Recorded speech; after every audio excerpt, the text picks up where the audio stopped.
There we go. And we are live and in color. Again. Look who's sitting here with us. Johnny Ganache from Pint of Comics.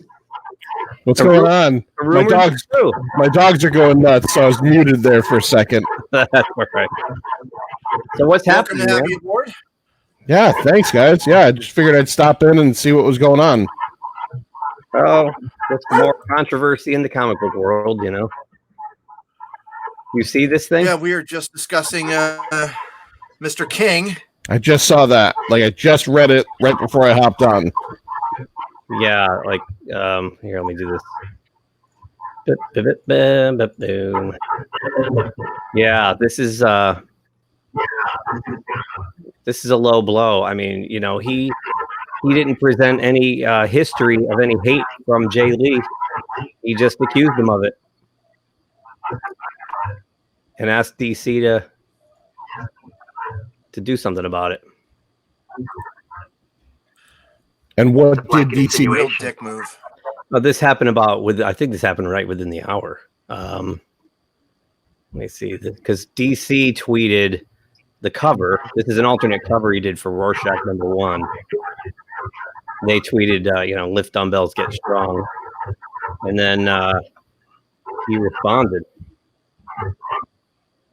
And at 1:07 p.m., I'm guessing that's Eastern time. Unless he lives in California, then it would be 4 o'clock. Yeah, it was pretty recent. Like, you texted me earlier in the day with it, so I did. No, I only saw it like an hour ago, maybe an hour and a half ago. That's still earlier in the day. Right. Yeah, let me go back to the Twitter here. Bang. So you can see. Has Jay Lee issued a response?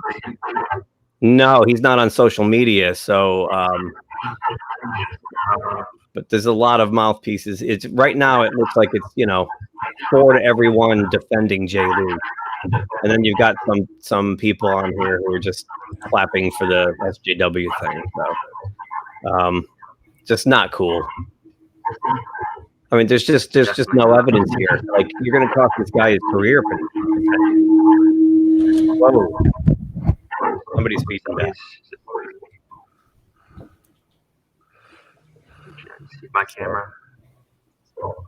Yeah, crazy.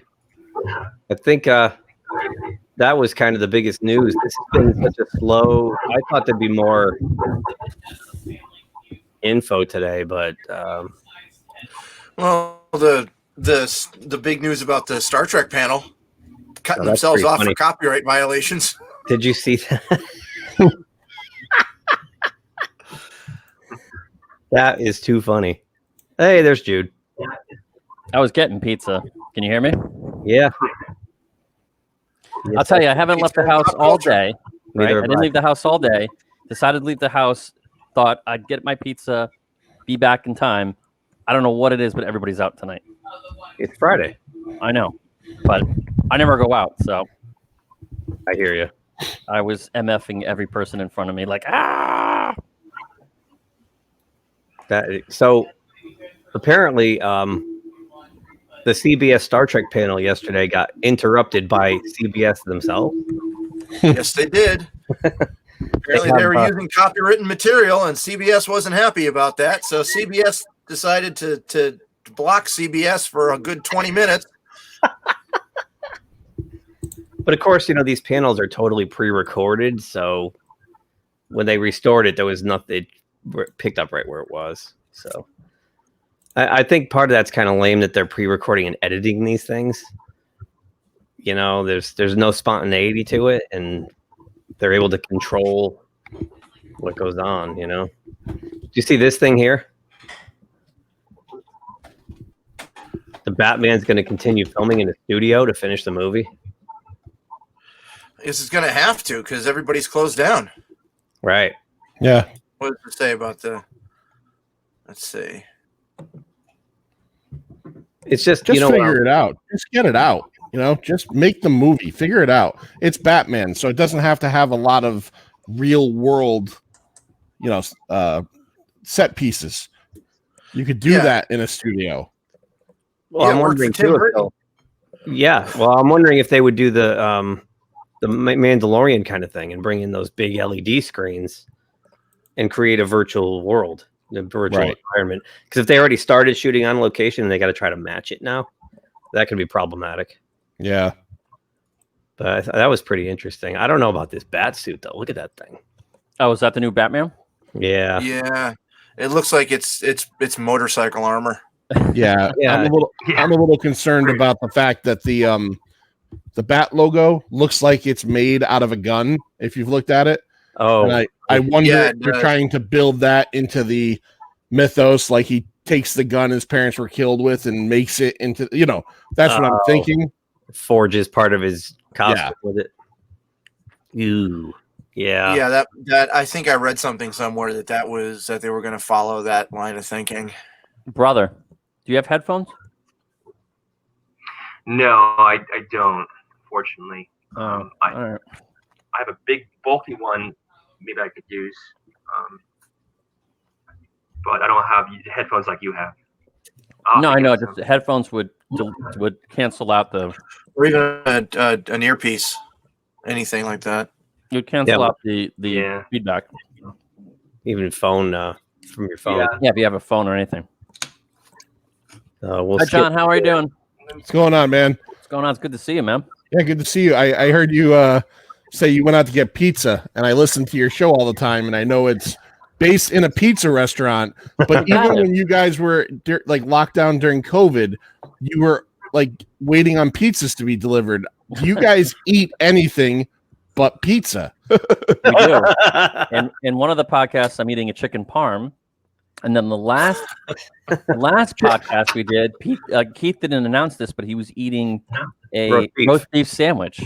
Okay, so a roast beef sandwich is okay. Chicken parm is like same genus and species as pizza. They're essentially it's like cousins. And bread and meat. Yeah, and cheese. It's cousins. So it's almost like your show should be called Italian Food or Bust. I am half Italian, and so is my brother. So I guess we can get away with it. Yeah, hey, it works. There you go. Hey, and I'm from East Haven, so hey, Staven. Yeah, pizza pie, pizza. Hey yo. Hey yo. Pizza pie. There you hear him. Is that better? Yeah, much. The noise is all gone now. Okay. So how about I have my audio headphones. You probably can hear us better too, right? Yeah, I can hear you much better. So Dynamite canceled everything. They did. They canceled all their panels. I guess they had 3 of them. So what happened? I heard this Marvel thing. I kind of overheard it. You guys already talk about it? The Tom King thing? Yeah, the thing you were talking before in text. Tom King accused Jay Lee of being part of a hate group with no evidence whatsoever, and asked DC to cancel him. Oh my God! Yeah, unreal. So, and this is the same week that they did this to Dynamite. So now we're getting politics into comic books, right? Well, they've been creeping in lately, Yeah, it's been there for a while. Yeah, been there for a while. Yeah. It's just it's sad to see cancel culture permeate so deeply into comics as it has into other portions of pop culture. Yeah, I don't get it. And where it gets to a point where they're afraid to go talk about James Bond online. This makes me sad. Why? Because he represents he fits a certain profile of a certain type of person. Well, James Bond is a character that, if you really want to get into the mentality of cancel culture, he is primed. I'm surprised nobody has really rallied against him at this point. This is a womanizing, murdering, pretty much kind of almost a sociopath who uses and abuses the chain of power. And he's been doing the same thing since 1961 or whatever, when it was a little bit more, I guess, acceptable. And I'm really surprised that we haven't really gotten any real big anti-James Bond things. Yeah, I think they're waiting to see what happens with that new movie, because Yeah, they brought in a British writer to basically punch up the comedy and to kind of take a pass at it. So I guess she played the I'll look her up in a second, but she played the Fleabag, the one who played the droid in Solo. Exactly. Oh, really? Oh, okay. Phoebe Waller-Bridge, I think her name. That's her. Right. Phoebe Waller-Bridge. Is Daniel Craig brought her returning? in. This is his last one. I don't think Yeah, he's going to be in it very long either. I think because he tried to get out of it after the fourth movie, and they lured him back. And I think they lured him back by telling him like 20 minutes and you're dead or something like that. I don't think it'll be that way. I have a feeling it's going to be the other way. I think it's going to start with the African American woman as the new 007. Yep. And he's going to come back probably for like the second and third part of the movie. I think they'll do it. I think they'll do it reverse, where he'll be on less of it, but not in the beginning. Right. That's what I thought too. And then they'll kill him in the third act, I'm guessing. Yeah. And apparently he's going to have a daughter too. So. Well, we'll never know. That movie will never fucking come out. Pardon my French. Yeah, right. Yeah, I know. We're working all that into our show. The swears. Oh, okay. We've worked it well into our show. So I know. I heard. All right. I listened. Well, I mean, geez, yesterday I just went off on Star Trek. Yeah. So I must have dropped it. So there goes any connections to CBS we might ever get in the future. So, I thought this was interesting because when you start connecting dots to rumors and whatnot, all these rumors that Kathleen Kennedy might be gone and Lucas might be coming back, and they might be taking the sequel trilogy and retconning it into the Legends thing. They talked about this Darth Vader comic today and how it's going to tie into the Rise of Skywalker. Do you see this? Is this the one where they showed the poster with him battling Ahsoka? Ahsoka's from Rebels from the TV show. Is that's not the one you're talking about? Right? According to this, it's going to take place between Empire and Jedi. Oh, okay. So it's going to start laying the groundwork, I think, for exactly what these rumors kind of have been describing.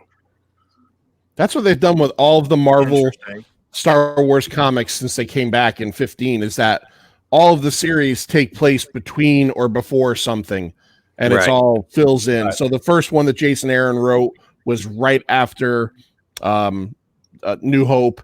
The new one that's being written now is right after Empire.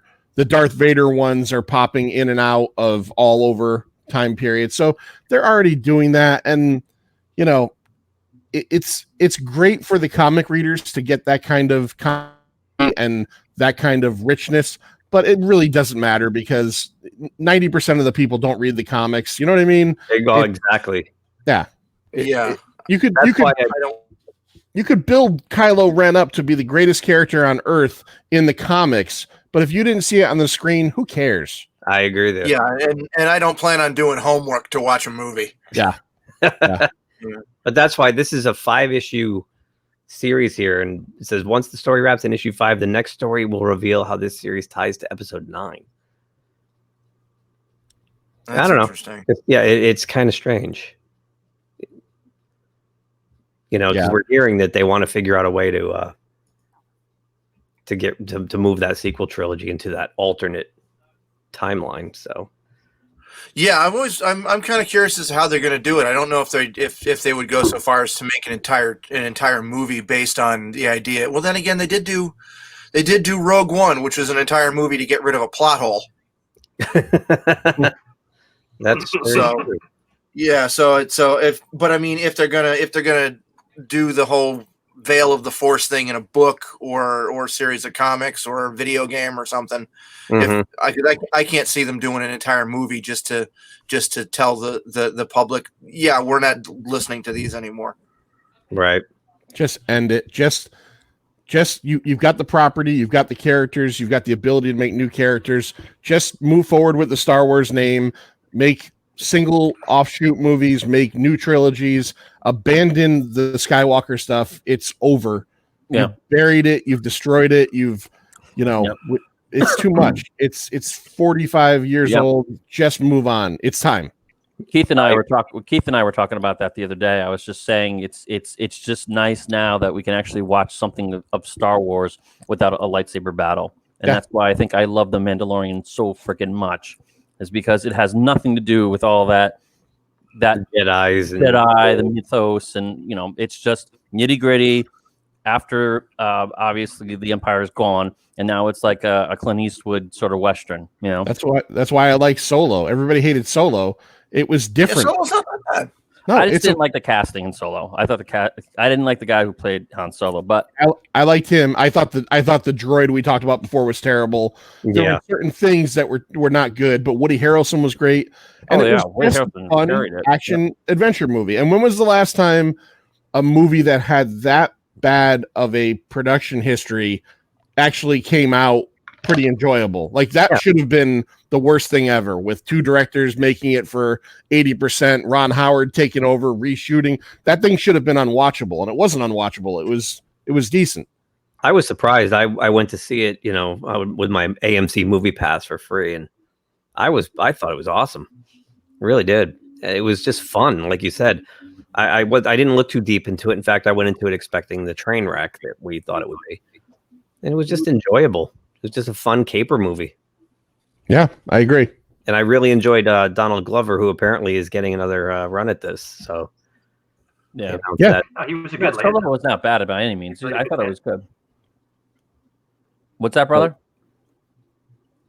No, he played a very good Lando. He definitely had the charisma needed for that character.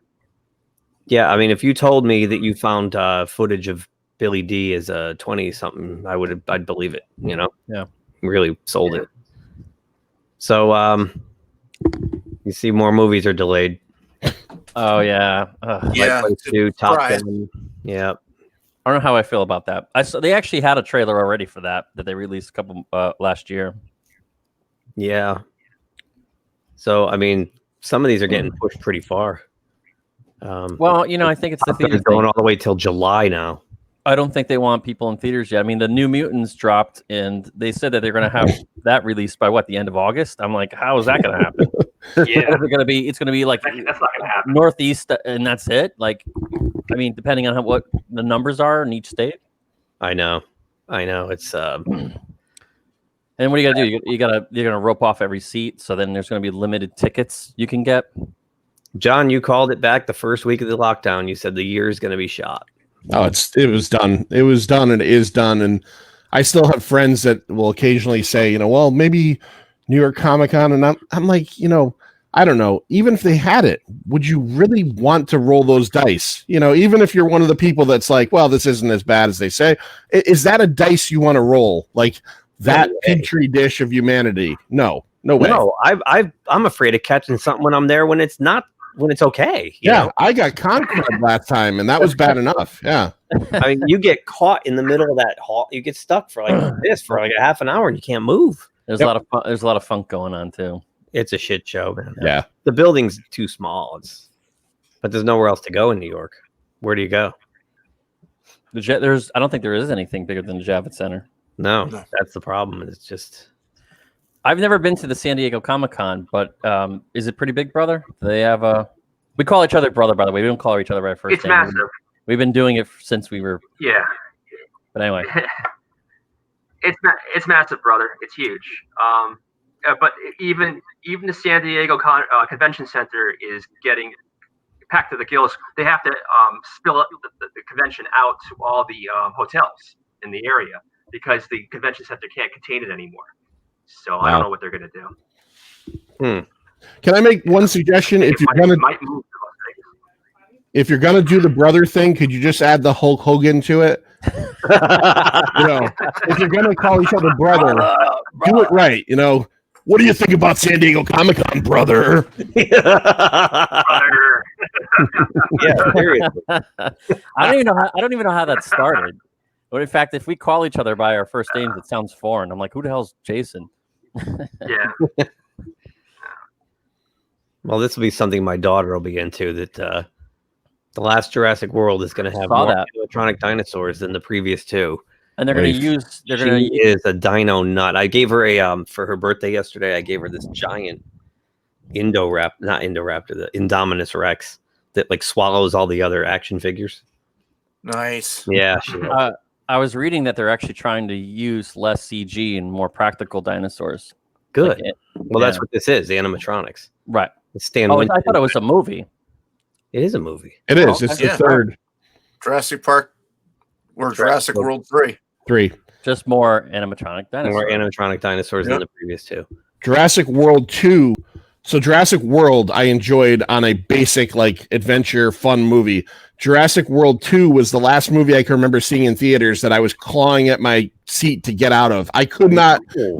You could have sent me to a dentist appointment and I would have gone immediately. You could have said, John, there's an emergency root canal waiting for you, and I would have left halfway through that movie.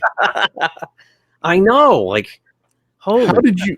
You know, they did the same mistake they did with Jurassic Park 2, where they bring it back to the States or whatever, and it's like it's not in a jungle environment, it's in a city, or this was in like some mansion or something. Yeah, I hated it. I hated my eyes for watching that movie. Bad. The whole second half of the movie is a black auction in a mansion. Oh, so bad.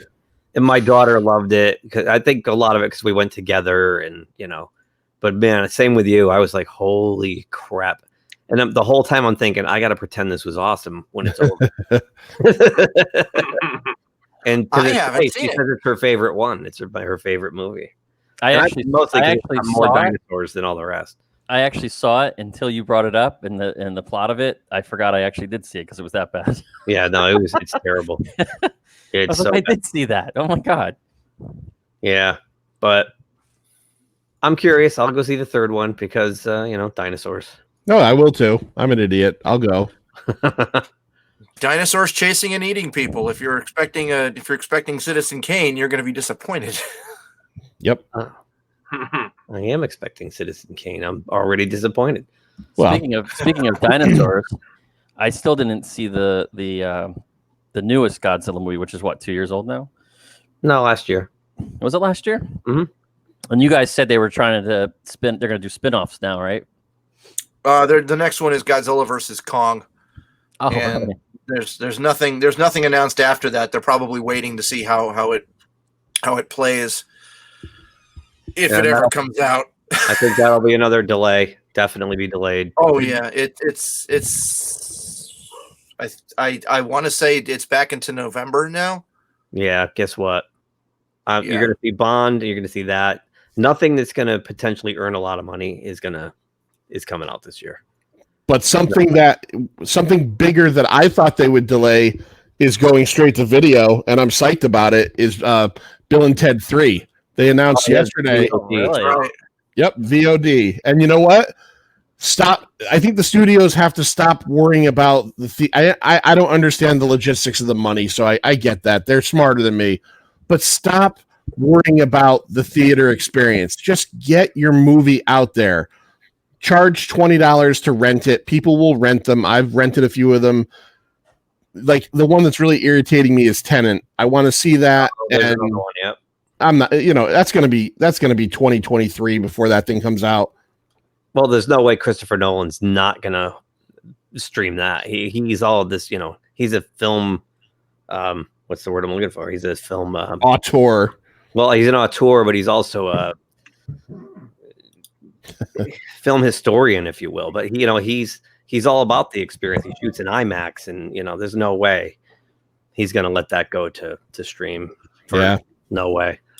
Yeah, you're right. He'll hold it for 2 years if he has to. But that sucks. Yeah, G4 coming back. Remember the G4 channel? Is that a video game channel? Yeah, it's coming back. Isn't that pretty much what Twitch is? Yeah, but this was more like, I guess you're right. But it had news and pop culture news and stuff like that on it too. So I don't know. Remember Attack of the Show? Remember that? Yep. Introduced the world to Olivia Munn. Olivia Munn. Yeah. Yep. Yeah.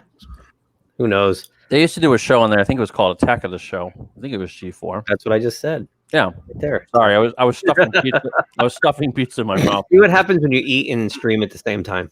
It's that pizza again. Yeah. Jeez, Jude. Pizza and beer actually homage to Pint of Comics too. I'm There you go. drinking a pint from. We're recording later. I got my beer chilling. I got a good Pills Workhorse from Counterweight. You probably know it, right? I've never had that, but I do know Counterweight. Yeah. Yeah, Counterweight's pretty decent. Anything you buy from Counterweight, you know you're probably going to get something really good. I like headlines like this. Like, we have naming, calling for another season of a show that hasn't even aired the second. Like, so season 2 of The Boys hasn't aired yet, but they're already saying there'll be a season 3. That's kind of funny. It's such a great show. I don't doubt that there will be, but I saw the panel yesterday, and it was funny. yeah, I watched some of the panel in the car. I shouldn't have been. I was driving in a storm, but I had it on. We'll say that I had it on, and I occasionally would glance at it, but I was more listening to it. I like how you added in a storm to make it that much worse. Oh, it was bad, man. It was like the visibility was like 2 feet. It was like follow the taillights. You couldn't see anything. I left Boston and the skies opened up, and oh my God, I was actually worried for a while because the roads were flooding and people were hydroplaning a little bit, and it was And there you are watching television. I was actually worried, but not worried enough not to stop watching television. Well, it kept my brain working. So, what do you think of this, John? Well, look, I know Keith and I believe Pete you guys are huge Star Trek fans, right? Huge. Indeed. Yeah. So here's where I will incur your ire for a second. I absolutely positively I love Star Trek. I love original series. I love the movies. Next gen, whatever. I wasn't a fan of Picard. I watched 5 episodes and just again, it was boring. I love Discovery. I love Discovery. Now, I understand the arguments that it's not a typical Star Trek show, and that's what I kind of like about it. I have no interest in any of this animated stuff, but I'm not mad at them doing it because maybe, just maybe, it will pull people in enough to go, okay, well, a little kid will go Star Trek Prodigy. What's this based on? Oh, well, there was a show in the 60s, and because that was how I found Star Trek on Channel 9 marathons when I was a kid. And the first thing I ever saw of Star Trek ever before even seeing the show was Wrath of Khan. So there has to be something that draws you in. Now, this looks like hot garbage. I don't want to see this, but maybe it will draw some. You got this property, I'm not that mad that they're doing things with it because think about all the years that there was no Star Trek happening. Yeah, does it dilute it a little bit? Maybe, but it doesn't make the rest of it bad. So I guess my hope is that, like the Strange New Worlds, I'll watch that because I loved the Pike stuff on Discovery. I'll check that out. The cartoons, that other one that's like a Rick and Morty looking thing. Upper Decker. That does not look good. And I think it's kind of a weird idea to do something like that in the Star Trek universe. But at the very least, if it lasts a season or 10 episodes and some people out there start to, younger kids check out Star Trek, I'm cool with it. Well, and I get that. My thing is making goofy, funny animated shows. If you do get them into Star Trek, they're in for a disappointment when they graduate to something else. I get that. I get that. And funny and I just don't know what they're trying to do with these. Except, I think with 2 animations right now, they're just taking advantage of people being home, so they can actually get this produced, this Prodigy thing, because you can do that at home. You don't need, I just, if they gave it a more serious tone and they kind of made it feel more like Star Trek. Well, what's the age demographic of anybody who watches Nickelodeon? I mean, obviously teenagers don't watch Nickelodeon. No, right? They're like my daughter's age, 6, 7, 8 years old. So it's going to be heavily geared towards that whole Right. towards little Cartoon kids, kind yeah. of. Yeah. Right. So I don't know. The people who are working on this, the showrunners, are from like, what is it, Troll? Something with the Trolls in the Lego movie and Yeah. So Ninjago for Lego. I don't have kids. I don't know what Ninjago is. I think this was just a rushed announcement too, because all they have is a logo. They don't have any character designs or any character name or anything. Nothing. They just Well, yeah, because under normal circumstances, they probably would have a good chunk of season 2 of Picard films. You know, Right. Discovery's season 3 has I've heard nothing but problems on that. So they probably rushed this out because it's animation. You can actually do something with it. right. And the live action shows are dead in the water for now. Right. Right. Because there's just nothing. They didn't show you. I mean, usually when you go to a Comic-Con panel, they have stuff to show you to get you. They've got nothing. Oops, sorry. Bang my mic. So I don't know. Oh, there it is. Troll Hunters. There it is. Yeah. Okay. I don't know. Yeah, it's definitely a rush to create content, isn't it? It just seems like they did it just to make some sort of announcement because they can't do anything else right now. They're stuck. So Right. It's like it's all tail end stuff that everybody talked about, and they were like, well, we can't release all the good stuff yet, so let's just go and use all the stuff that we sort of were getting involved in second priorities. I saw this funny thing today where somebody said they're looking at the design of the ship on Lower Decks here, and they're like, when they have to go from engineering to their quarters or to the bridge or something, how do they get there? Because do they have to beam there? Because the only thing connecting the saucer to the engineering section are those 2 pylons, and you can't go through the warp nacelles. You can't go through the warp nacelles to get to the pylons. So how do you get back up there? It's kind of funny. You were on a Star Trek group page, weren't you? No, I just heard it on some YouTube stream or something. Let me blow this up. Can you see it better? Yeah. Yeah. So you see that that is hilarious. So if you're in here, you got to go. You can't. You got to take a shuttle. That's it. Take the shuttle. Shuttle to the. There it is, right there. That yellow arrow. That's there. It's showing you. You have to fly to the saucer section. So it's pretty funny. Yeah, I have no interest in that. Yeah, I actually was kind of looking forward to it. I was curious. I'm like, oh, well, if they make a spoof cartoon, I'll be into that. But if they did it, it's clever as like Seth MacFarlane does it with the Family Guy spoofs, right? Robot Chicken. But that trailer was painful to watch. God, I don't even think I even cracked a smile. It was just what they have the she's in there. Shields go up, shields go down, shields go up. Oh my God. Yeah. And then they had that line where they come back from a mission or something. They're like, oh, what's better than a cold beer after a mission? And like, they don't drink beer in Star Trek. It's Earl Grey. Earl Grey or Romulan ale or Romulan ale. Or Romulan whiskey. Aren't I clever? Yeah, I picked that up yesterday that the showrunner said something to the effect of, we saw Romulan ale referenced on one of the movies. Couldn't even name the movie.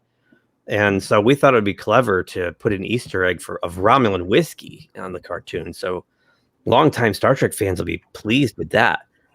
And it just solidified my theory that the people in charge of new Star Trek don't know anything about old Star Trek. They were watching Wrath of Khan because clearly people said, oh, just watch Star Trek 2. That's the most popular one.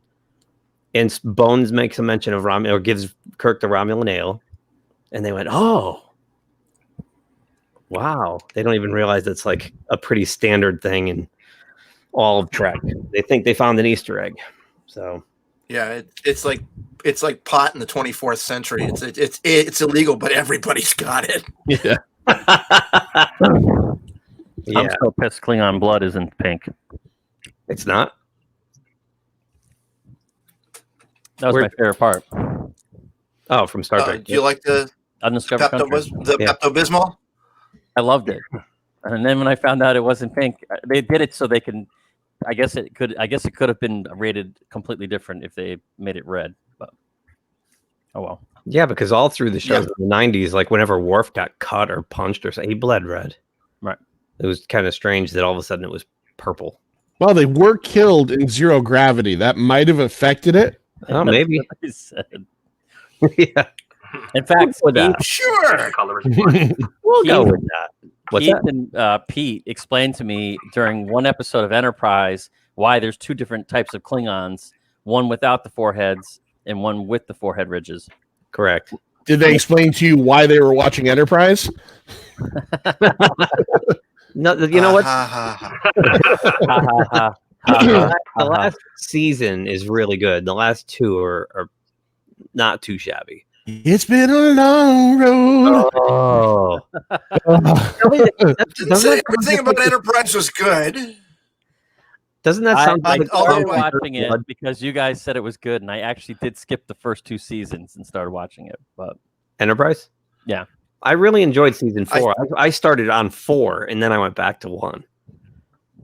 So, and the pilot was pretty good. I think they have the best uniforms of anything because they have pockets. The actors have something to do with their hands. They can actually, they don't need a Velcro belt. I actually liked a lot of the cast on that show too, and Quantum League. well, besides him, like the what was his name, the engineer, is it Connor Trenier? Connor Trenier, yeah. Yeah, I liked him. I liked Dominic Keating. I liked a lot of the people on that show. The guy who plays Phlox was in a bunch of things. He's always good.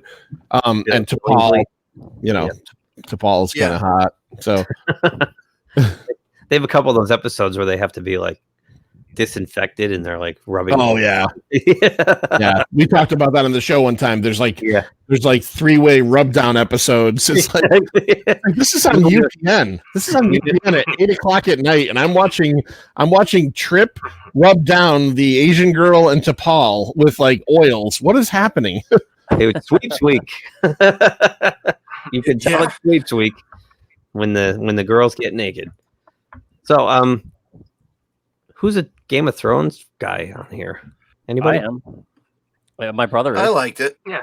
So I've never seen it. So You've never seen Game of Thrones? no, Wow. Dude, I can only divide my attention so much. Well, you can definitely watch every season but the last one and just That's The what I last hear. one. Just skip the last one. pretend the whole place got vaporized by something, but yeah. It's definitely a good watch Yeah. up until the finale. So does this mean anything to you then?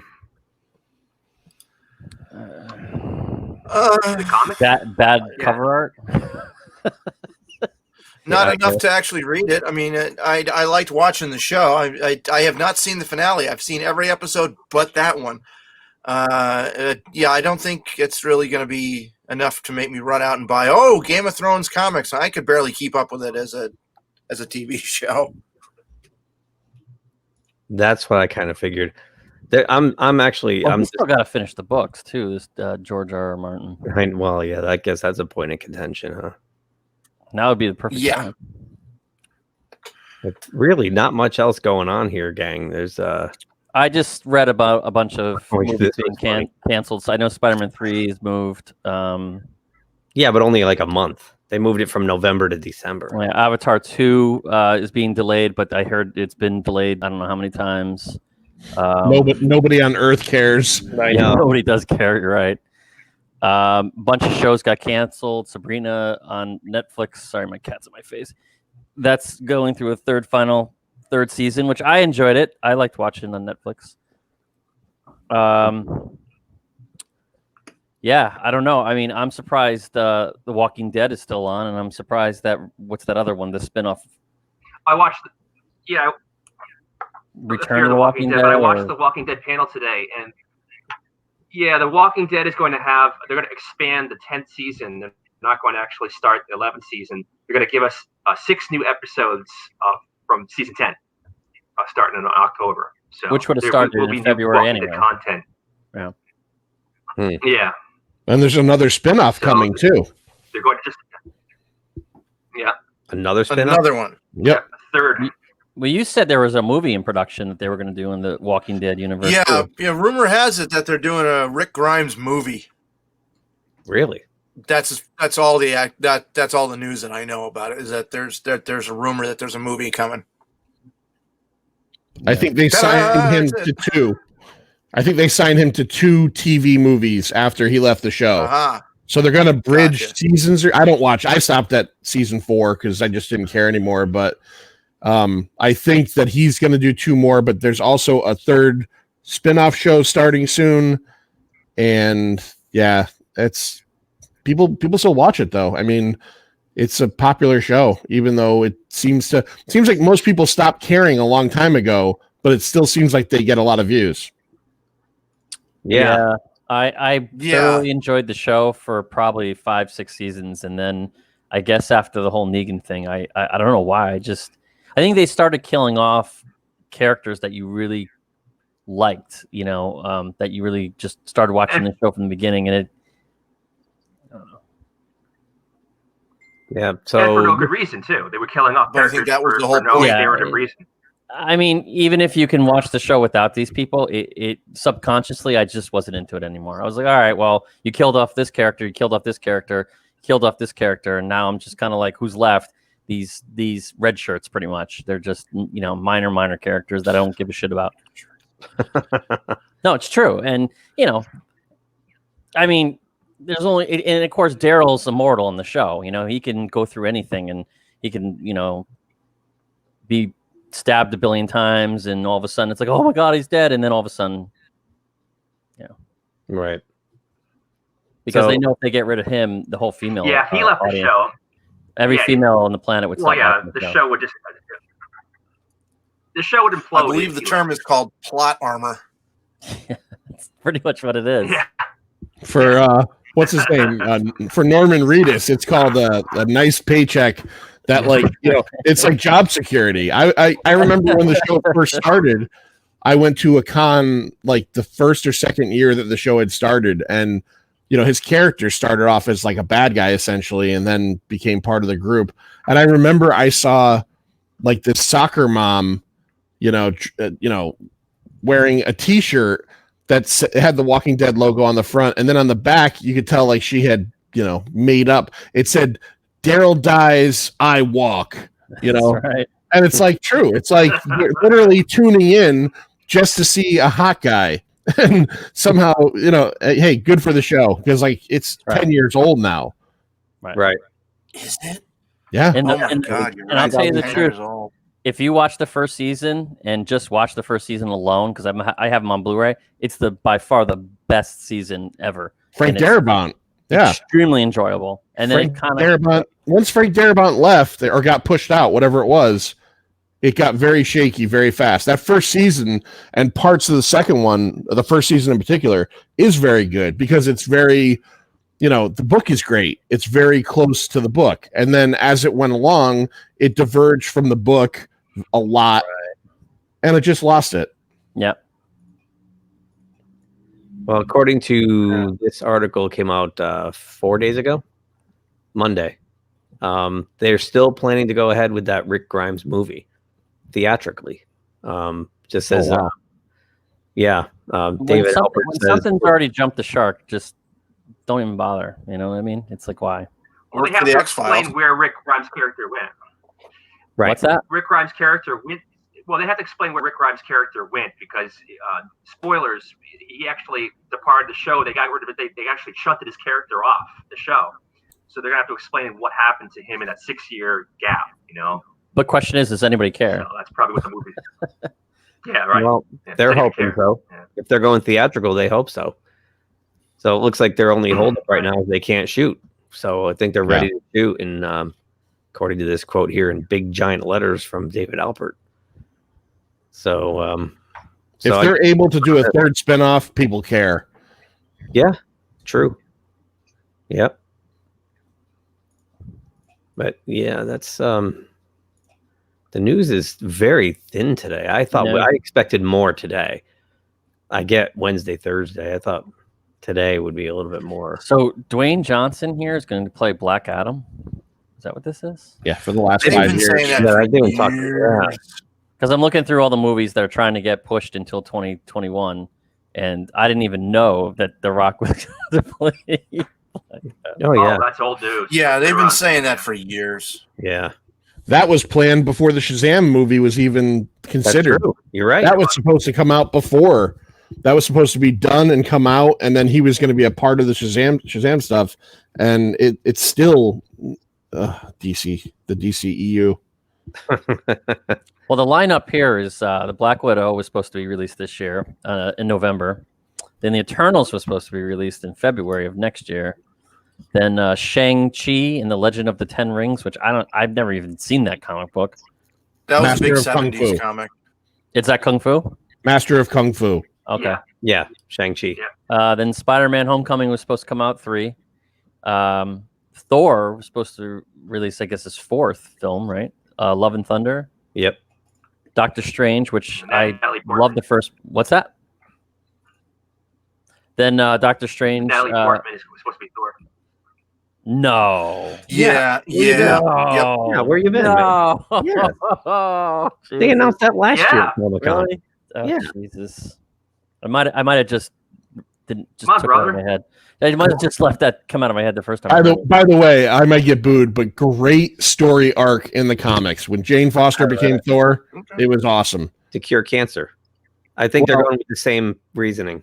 Yeah, it wasn't to cure her. In the book, it was just that she becomes worthy. She gets the hammer. She's dying of cancer. Well, it keeps it from It keeps her from dying. right. But every time she uses the Thor power, it kills her a little bit more. Right. It was really good. Like Jason Aaron is a great comics writer, and he did that for I think 2 years, and then obviously, just like everything does, Thor gets it back, and that's fine because that's been really good too.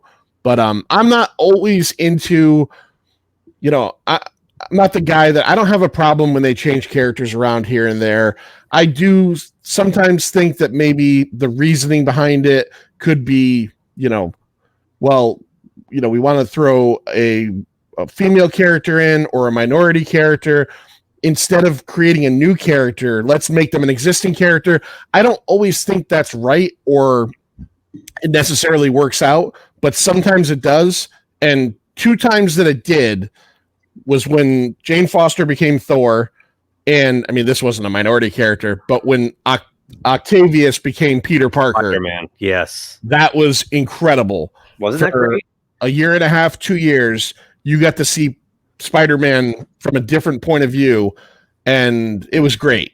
Not only And, Spider-Man, but Octavius, as he tried to do the right thing. Well, that's what I mean. He's trying to be his version of Spider-Man. Right. There was the great like one issue where he goes in and takes when the Kingpin was in charge of the Hand, and in one issue he goes in and destroys all of that and shows like what he could do with Spider-Man's powers.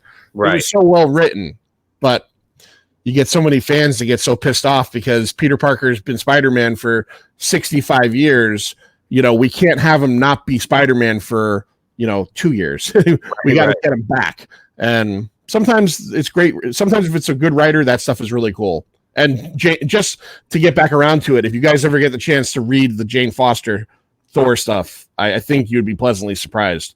In the movie, hopefully it's only like half of it, because that's not what you're necessarily going to see in the movie. It's okay if it's part of the story, but you're going to want Chris Hemsworth there, for the majority of it. I think it's it for him. So it's a way to get him out, and Yeah. so we'll see. But going back to the Superior Spider-Man real quick, did you think it was going to be terrible, and you just took a flyer on it?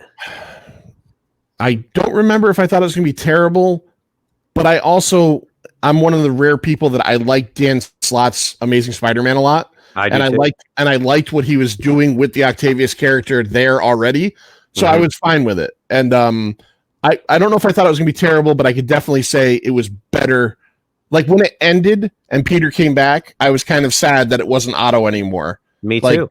I would have rather read Otto for another year, even though the Peter stuff was fine. Me too. Yeah. It was surprisingly awesome. And then they brought it back for a 12-issue run, but it wasn't the same. Yeah, I didn't buy that on purpose because I knew it wasn't going to be the same. It was Christos Gage writing it. He's okay. I just had a feeling that they were not going to be able to it was different at this point. Well, especially because Peter's back, to me, it didn't have that tension. Right. Where Peter was struggling to get back and he was trying to push him back down. And, you kind of were wondering if it was going to stay that way or not. But now we coexist with Peter Parker. It's not. Right. It lost something. The dynamic is gone. Yep. Right. He still had the, you dolt, and the way he talked. But while we're on the subject of comics, John, I got to get your take on this. Oh, Disco Batman. He glows in the dark. Come on.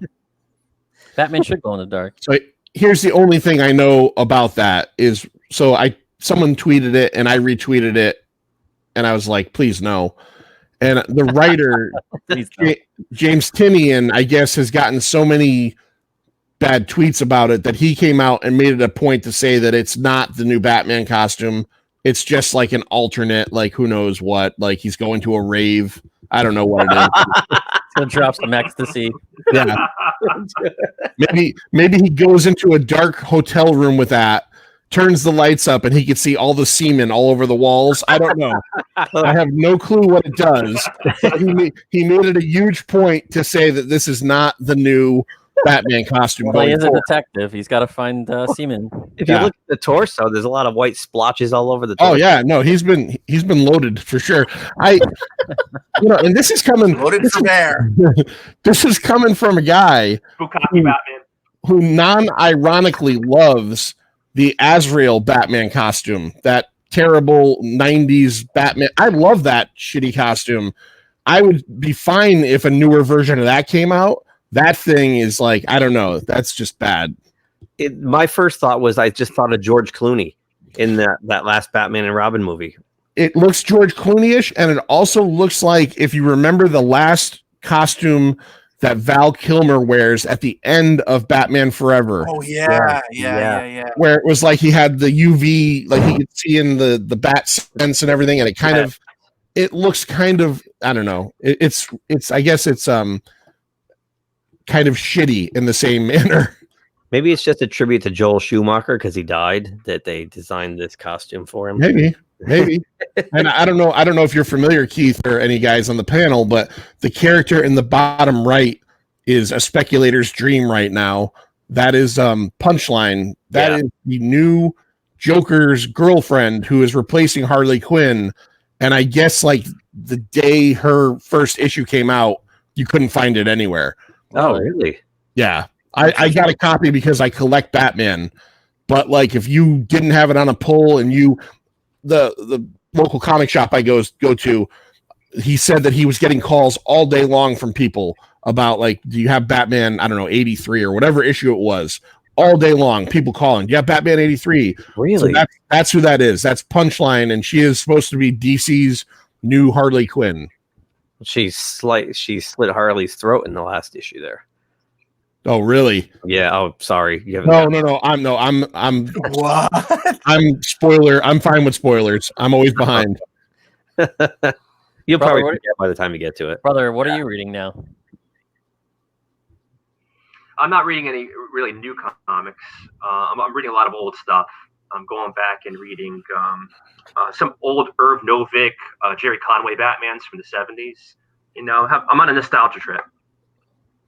So reading out of those old early 80s Batman stories from my youth. Trying to recapture that innocent time, Before the Empire. Yeah. I wore my Moon Knight t-shirt for you. Why don't you burn it? John loves Moon Knight. It's his Why don't you burn it on stream? Yeah. Why don't you wear a D-Man shirt? He's probably the only like same level of uselessness. Oh man. How come you don't like Moon Knight? It's one of those characters. There's certain characters like Moon Knight to me is like schizophrenic Batman in Marvel that nobody cares about. I don't know. I've just never cared. Okay. I kind of like it because he's got, borderline personality disorders and stuff. So he's got all these different identities he goes in and out of, and just makes it interesting. He's not your standard, Yeah. Yeah. Well, part of it is I don't like the character, and the other part of it is Lou, who's on our show sometimes and does our video stuff. He loves him. So it's more like I just kind of ramp it up to piss him off. Gotcha. That is funny. So I'm scouring the headlines here, and I'm not seeing nothing, man. No more news. Yeah. Sorry, go ahead, Jude. No, I was just gonna say, the only thing I've been reading about, and it's just all these delays in movies. That's pretty much like big hot topic. Yeah, I guess you don't want to announce something that if you don't know you can actually do it, right? Yeah. What hurt? Announcements don't hurt, though. How many times have they made announcements and never followed through? Plenty. How many Star Trek series have been announced and never followed through? There's always going to be a new Star Trek 4 coming out. But nothing about Section 31, right? No Section 31. Did you see the this morning the totals on the Comic-Con panels? Where the viewers were barely at 500 on a lot of them. Yeah. Today they're over 1,000 now for a lot of them, but yeah. Well, I think for a large percentage of the audience that goes to a Comic-Con is not there for panels and comics. I think a majority of them are there just to, shake a little Harley Quinn ass and dress as Deadpool and buy lots of shit, buy pops, buy vintage Star Wars stuff. Like a lot of people just go because it's sort of like the in thing, especially if you're young, you want to be hip, and you go to Comic-Con and spend some money to buy some Funko Pops and Legos or whatever. So you're missing a large chunk of that audience, Right. Yeah. Also, they go there to go to Hall H and wait in line for 3 days just to see celebrities. Yeah, that too. That's a big pull. Right. And that's one of the problems actually for the Terrificon that we have here in Connecticut is Mitch, who runs it. We're always curious what actors or who they're going to bring in, because that's going to determine how packed the show is going to be, right, Keith? I mean, that was always sort of talked about. The year Kevin Smith came, and he packed the hall that night. Mitch draws well. I mean, he pretty much draws the same size crowd every year. No, he does. Since he's moved into the Mohegan Sun anyway. It's actually gotten bigger. But he's had some pretty good guys. I mean, Ralph Macchio was there. I got to meet Ralph Macchio. I would almost say maybe like his earlier shows with the celebrities might have been more not celebrity focused, but like last year there was really nobody there that I could picture most people really clamoring to see. Like I'm trying to, like, Billy D. Williams was there. Okay, so I get it. Star Wars. Val Kilmer was there. I get that. But other than that, most of his celebrities there were more base level, I think Mitch's show is one of the few shows that is definitely more comics forward. Oh, it is. You're right. Yeah. Yeah. He's got huge comic guests coming. And then the celebrities are, so if you go to Rhode Island Comic-Con, Rhode Island has 3 aisles of pretty big, genre stars. And then comic stuff is kind of difficult to find anybody of any real, merit. Right. Yeah. Oh, so Mitch put it up as next year, huh? Yep. Yeah, he had to do that a while back. Yeah. Terrificon's a really good con. I have to admit it. Keith and I have been to plenty of them to do our work, but Terrificon's always a favorite. Well, John's right, because Mitch puts the focus on comics first, and everything else feeds off of that. Right. Whereas most of these cons now are celebrity cash grabs. Yeah. All right, guys, I have to run. We're recording pretty soon, so John, thank you for having me on. Hearing it. See you, man. All right, good being on. I love you guys' show. Keep it up. Eat next time. Eat more pizza. That's all I can say. I'll save you a slice. All right, talk to you later. All right, man. He's the best. I love Johnny. He's good. Yeah, listen to them at Pinto Comics. Yeah, Pinto Comics. Pinto Comics. Pinto Comics, wherever your podcasts are sold. Oops, wait, that's the wrong one. We'll go here. Probably You know, you'd actually like to to that rip point it that you. Yeah, I was about to say to your point that I live in San Diego, but the thing is, I enjoy going to the smaller cons like the Long Beach Comic Con and the WonderCon in Anaheim because they're more comic centric. It's less of that Hollywood garbage, Right. What's the newest, cosplay? I mean, when you go to these smaller cons, you really get a better experience, and you can breathe, you can move around. It's not elbow to elbow. Exactly. So we did I do enjoy performance. We did a streaming panel at New York Comic Con. We were guests of theirs a couple years ago, 3 maybe, and it was just, I'm walking around and I hear people behind me going, "Why are there people with so many stupid comic books at this thing? Why are there so many people selling stupid comics?" Like, oh yeah. So we've gotten so far, right? And what's really funny is when you put San Diego Comic-Con online, it's actually more catered towards comics and entertainment con. They don't care about comics, right? But like I said, it's not the same. These kids. I mean, and I'll say it enough. I cannot stand Deadpool for the simple fact is every single fucking con I've gone to, there's got to be a dozen or more kids dressing up as them. And I'm not that I mind Harley Quinn's, but same thing. No, I'm yeah.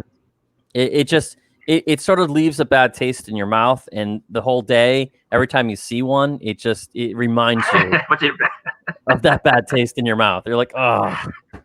Is it because you think they're trendy or something like that? Yeah, and it just kind of it kind of like, how do I put it?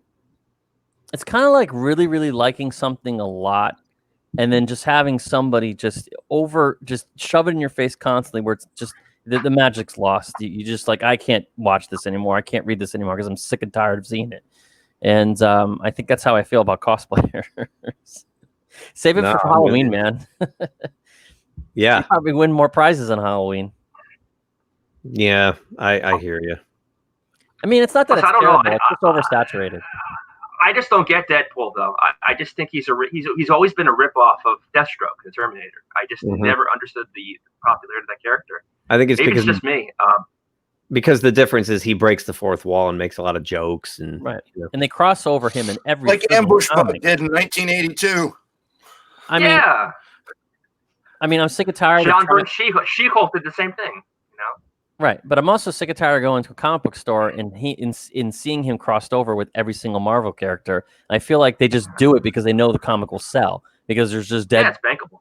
Right, there's just it's like, ooh, Deadpool's in this with Spider-Man. Oh, I gotta buy it. It's like, whoa. Marvel was doing that with Spider-Man in the 70s and 80s. He was guest starring and everything. Hell, he was in issue 3 of the Transformers, for God's sakes. You want to bring a title? You want to bring a title back to life? Put Deadpool in it. Well, they used to have a book called Marvel Team Up, and it was Spider-Man with, I remember that. hero du jour of the month. And he's a byproduct of Rob Liefeld, pretty much, right? Rob created Deadpool, yeah. He said the other day on his panel that he kind of ripped off Snake Eyes. He made mute Snake, Snake Eyes is mute. He just did the opposite, and he made Deadpool a motor mouth. That's interesting. Because if you think about it, they're ninja, mercenary. Yeah, but Snake Eyes doesn't open his mouth. He's mute. That's what I said. And he made the opposite with Deadpool. The opposite. He made him. That's the opposite. To me, Deadpool doesn't shut up. Deadpool just keeps talking all the time. So he just did the opposite. And he took the black costume, turned it red. It's like the same. He said that on his panel. He said exactly what he did. I never liked the character. I just Yeah, I know the movies are supposed to be really funny. I know you guys. I haven't seen the movies yet. The movies are great because of my distaste for him, and I think my brother can agree with me that he has not seen a Deadpool movie either because of his distaste for Deadpool. I just don't get it. Please send your hate mail to pizzapopculture@gmail.com. Send it to the brothersbreidenbach.com.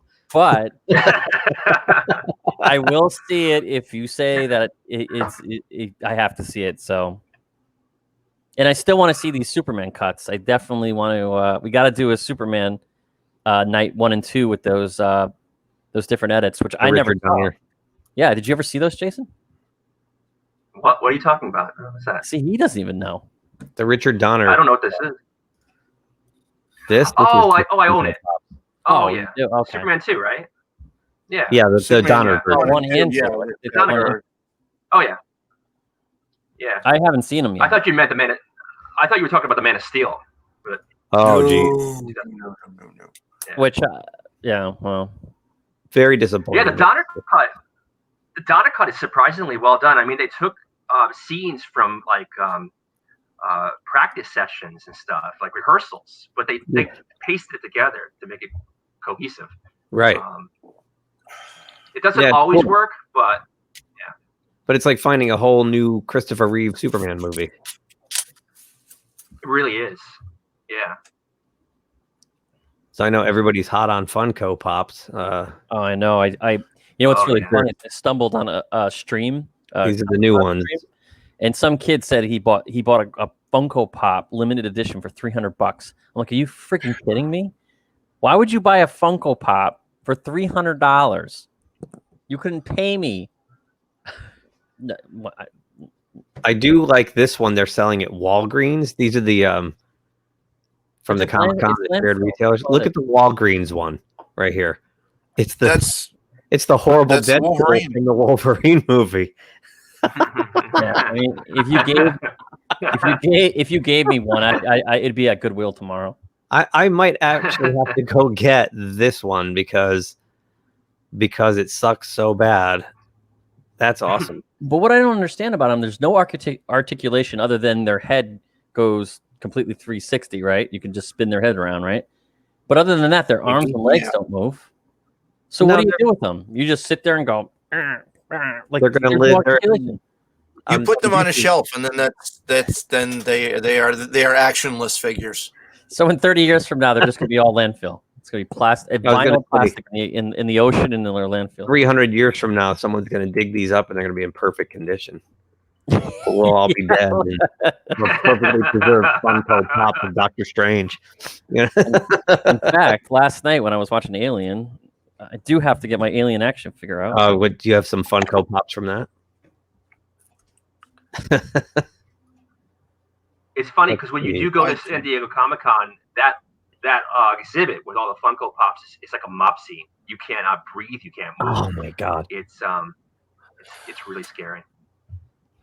Yeah, and it's horrible because the like every dealer's got them, so it's like wait till the last day. They discount them 50%, and you're gonna find what you need because if one guy doesn't have them, there's 50 other vendors with them. They should call it San Diego Funko Pop Land. I still think it's really Dallas' fault, but that's just me. What's that, dude? I'm really disappointed about this Tom King news. I mean, I love some of this work too. It really hurts me. Me too. I mean, look at the articulation on this thing. Come on, you'd take this over a Funko Pop any day. Look at this thing. Oh, that's the video game one. Yeah, I watched the movie last night, and all I kept doing was like this. I was like, "You were playing with your doll while I was playing with the fucking doll while I was watching the movie." And I was sitting there when he was coming down, like this. I was like, even his tail is articulated. Look, it's got a little blade at the end. I mean, come on, fucking Funko Pop. This thing's badass. Save your money, buy something like this. Look at that. And his jaw opens up, and his other little mouth comes out. Oh, look at that! Except you broke it. No, it comes out. Yeah, those things. Yeah, those ones by NECA. They've all got weird ankles. I've got like 4 or 5 of these alien figures, and like 2 of them broke at the hip. Oh yeah, you got to be careful with them, but this is like a piece of. Look at that! Look at the mouth. So and I highly advise if you're going to pick up any Alien Blu-ray to pick up this one. Can you see it? You see this? It's really good. Future of X-Men TV SDCC. What's this? As I do a bad Zoidberg, what's this? Maybe. Quadrilogy. That's what they call it. The quadrilogy. Yeah, I've got the book. The And this one has book. all the cuts on it too. It has the 2003 cut and then the theatrical. That's where Dallas is being cocooned and he's turning into an egg. Yep. However, the director's cut is the theatrical cut, so it's the other one. They might call it the direct. Yeah. Oh, yeah. It's, Ridley Scott has gone on record as saying that they just slapped the director's cut on it because that gets more asses and seats. So he intended for those scenes to be cut out, and they are for various reasons. I mean, they're all good scenes, but they don't fit. Yeah. Sigourney Weaver gets bitch slapped in one of the scenes. You know, when she denies the quarantine. And what's her face? The pilot there, Lambert.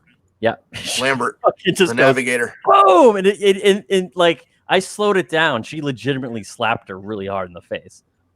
Oh yeah. Oh, here we go. Finally, something here. Look at this. New McFarlane toys. Oh, that's cool. The Red Hood. Is that Red Hood? It is a Red Hood. Yeah, it's Red Hood. Yeah. Nightwing. Yeah.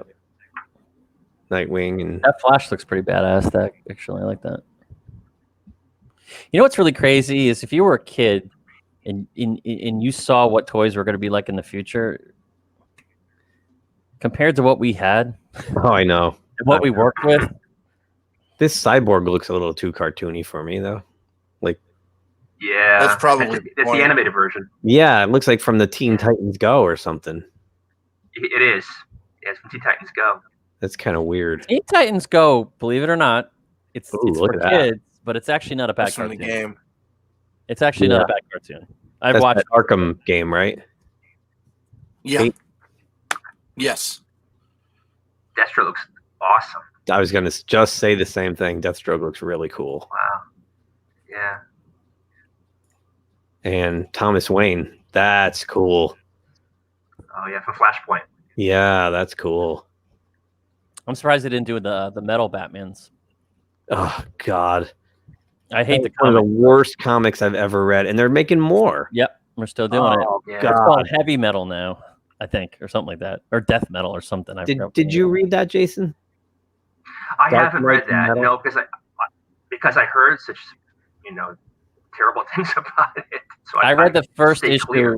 I read the first issue on the rack, and I got yelled at. It was the first time I actually got yelled at for reading a comic. That was at Boston Comic Con, wasn't it? You were standing there reading it, and the guy yelled at you.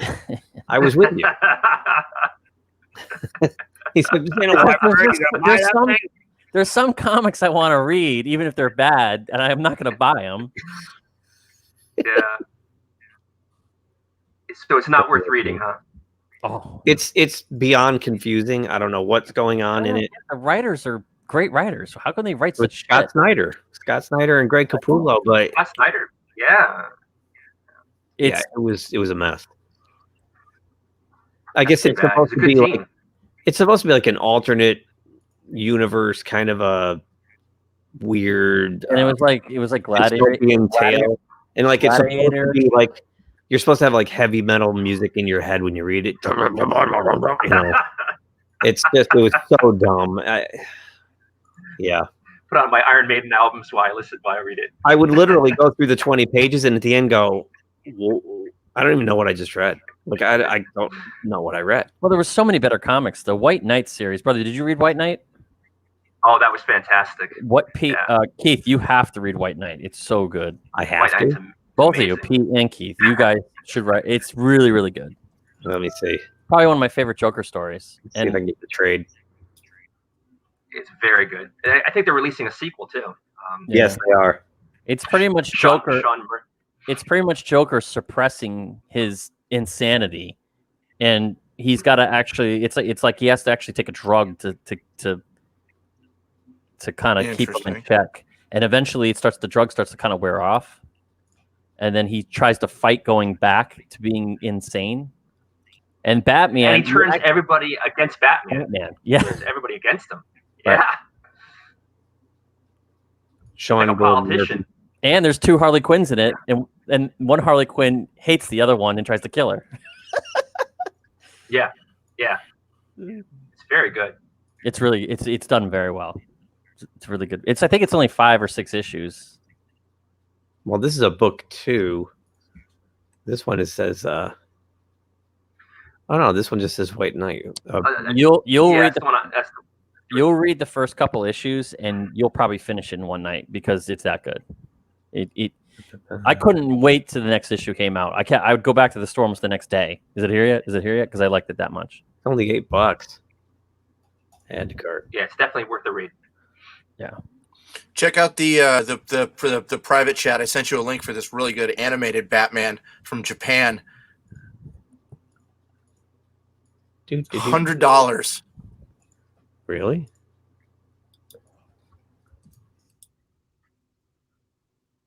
Oh, that's awesome. Oh wow. Oh, that's really cool. Oh wow, it's very the articulation looks pretty good. That's after the TV show. You could take his collar off. That's cool. Oh, that's awesome.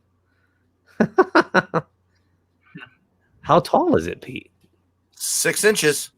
That's it for $100.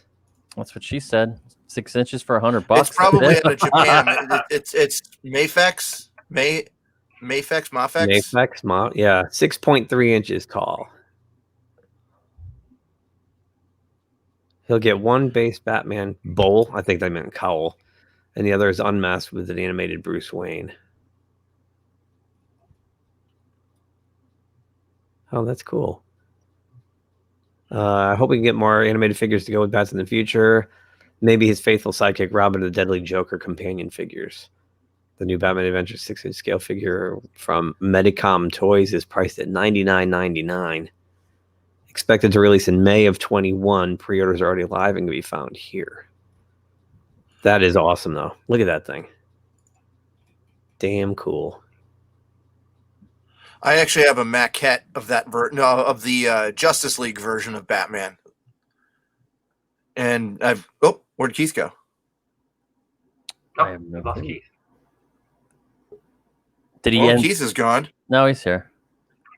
He keeps doing that. All right, no, I knocked myself off. I hit the back button on the wrong tab of the You browser. keep hitting the wrong buttons. You hit the wrong button on us yesterday. I know. I Disconnected told you the whole world. I know. Oh boy, I was over here. I'm supposed to go back on Batman, not on the stream. Let's see what else here. I'm shocked at how slow this news day has been, though. I think the problem is that there's probably a lot of things that were going to be announced, and a lot of people are kind of wondering if they should they should be delayed until things get better. Yeah, a lot of things canceled today too. Yeah. Like what? Yeah. Yeah, most of everything that Dynamite Comics was supposed to have, they're all gone. Yeah, I think they did that though under political pressure. That's why they canceled theirs. Sure. Yeah, Joss Whedon's panel got canceled because he's problematic now. He is? Yes, he is. What did he according do? According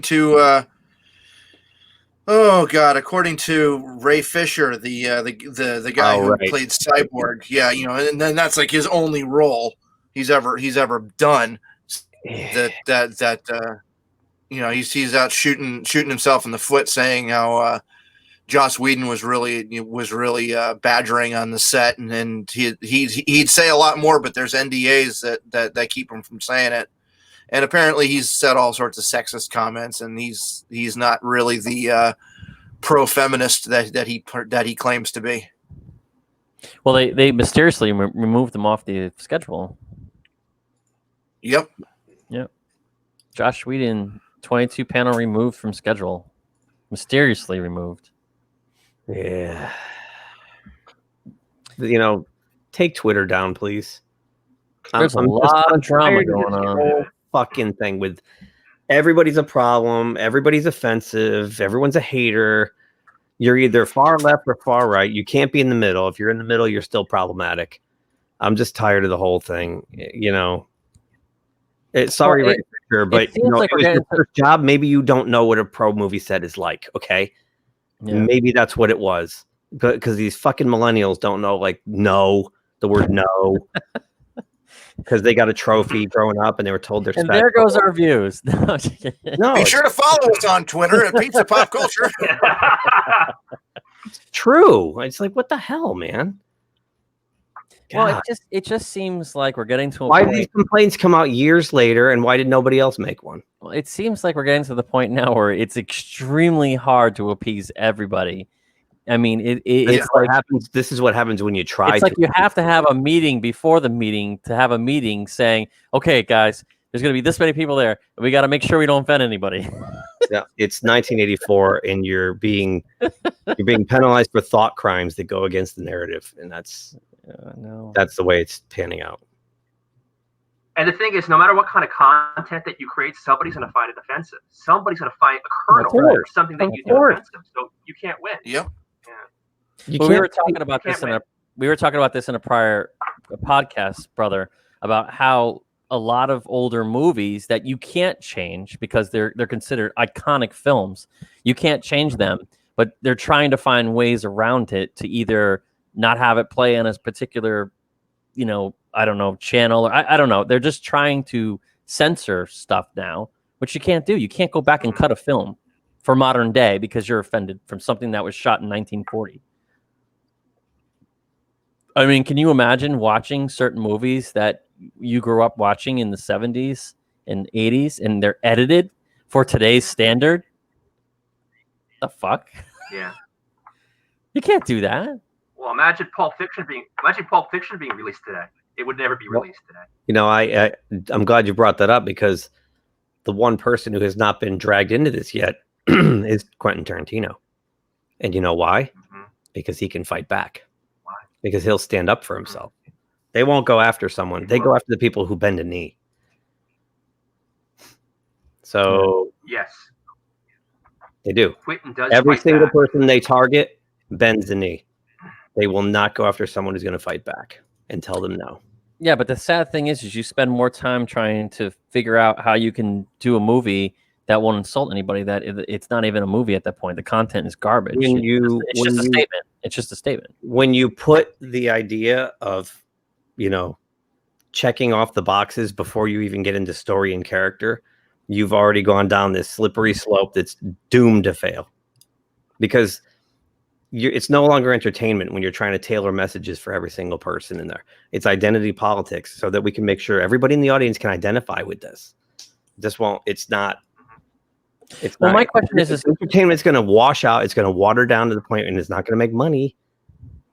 So why are paperbacks and books having a problem with this? It just seems like visual media is having a problem with it.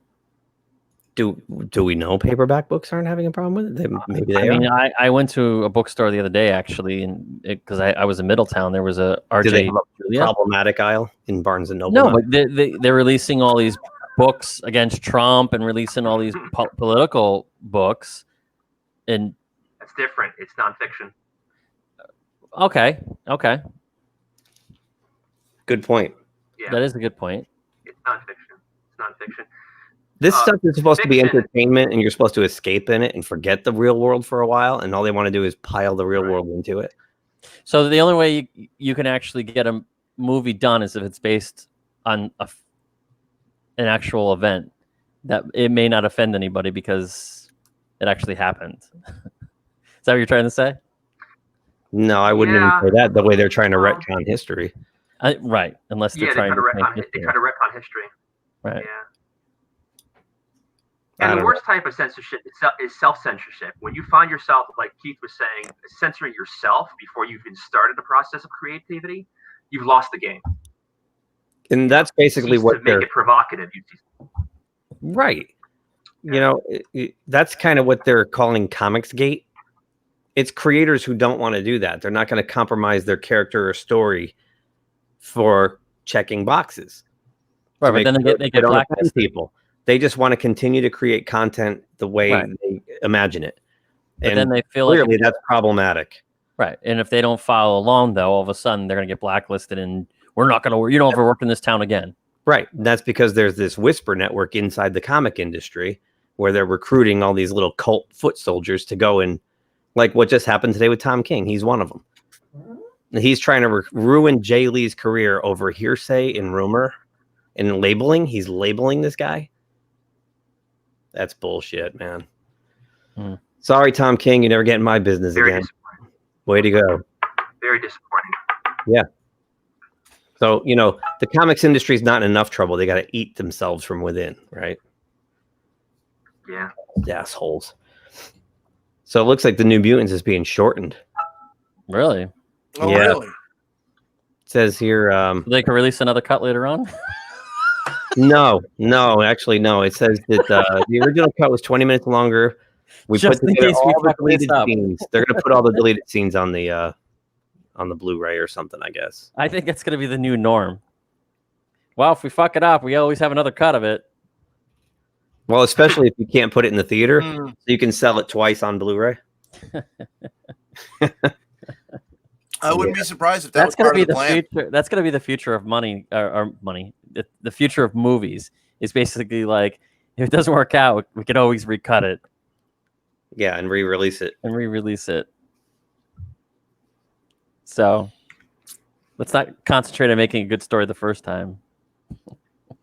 Oh God. Yeah. Who would have thought if you went back in time, people would be like, "What the fuck? I don't even wanna. I want to live till then." I know.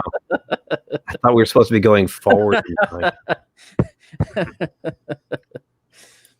Baseball's back. I saw it. Somebody on Facebook posted the Yankee game, a picture of the Yankee game on TV. Yeah, did you see that the most famous picture from it? No, well, Okay. it could have been a famous. What was on the screen? Find it. Yeah, somebody posted, "Oh, look, the Yankee game," and I was like, "Oh, that's cool," but I didn't really take a good look at the picture. I just saw it. They were just happy the Yankees were on. Let's see if I can find it here. I don't know if the Red Sox are playing, are they? Probably. Hang on. Here it is. Bum, ba, bum, bum, bum, bum.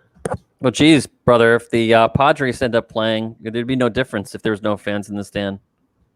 It'd just be like a regular day, a regular ball game for the Padres. I was saying that when they shut down the Wolfpack. I'm like, they already have social distancing. Nobody's there. When I went to San Diego one year, my brother and I literally walked into the stadium. I think we spent like $20 for a ticket. Maybe it was less than that. And we walked in and there was nobody there. This was like 10 years ago. Oh, Yeah. that's a gotcha moment. Breaking two of his own rules. You know, if you're going to set an example, set a damn example. Wow. Wow, that's pretty hardcore. Not to mention he's using his white privilege to actually sit at the stadium and watch the live ball game that we can't do because of his rules. Mhm. So, yeah. Wow. Something It kind of reminds me of that episode of, it was at Seinfeld or Curb Your Enthusiasm, where the weatherman would say it was going to rain, but then it would be every single time they said it was going to rain the next day, it was sunny out, only so they can have the golf course to themselves. Oh, that's funny. That's funny. I wonder if they still do that because remember they predicted that tropical storm like 2 weeks ago and it never came. Like we were going to go see Empire or whatever, and it was like, now it's going to rain, and and nothing ever happened. I think it was Curb Your Enthusiasm. It probably was hilarious. Yeah. My nephew sent me this picture this morning, and I was like, oh my God. Does he not realize there are cameras everywhere? Maybe that's not him. Apparently Not a no. good look. Right? Yeah.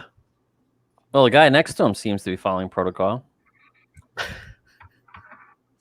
But the lady on the other side wasn't. Oh my God. Yeah. Good times, everybody. You know that's going to be on Facebook all over. Oh, I'm Facebook sure it's tonight. all over social media. Yeah. Yeah. It already became an instant meme. That's it. Did it? Yeah. You know, and that's Anybody. I was Go ahead, going to say to anybody listening to the show, for the first time, be sure to follow us at pizzapopculture.com, which will lead you to all of our other social media, sites, Twitter and Facebook, and lead you to where our main podcast is located, and wherever you get your podcast, we'll lead you there. pizzapopculture.com. So this is what's at our drive-in. This is all we got now, man. Drive-in. Yeah, brother. Ooh, Holy Grail. You should just come to Connecticut. There's a lot going on here. Actually, No, we have a drive-in in San Diego. Have you been to it? this ended last night. These are the new movies. Friday through who cares? Thursday. You don't want to go see Zootopia, Pete? I've seen it once. That was enough. Brother, what movie did you see? I saw what was it? Something with Jude Law in it. Captains of Tomorrow or something.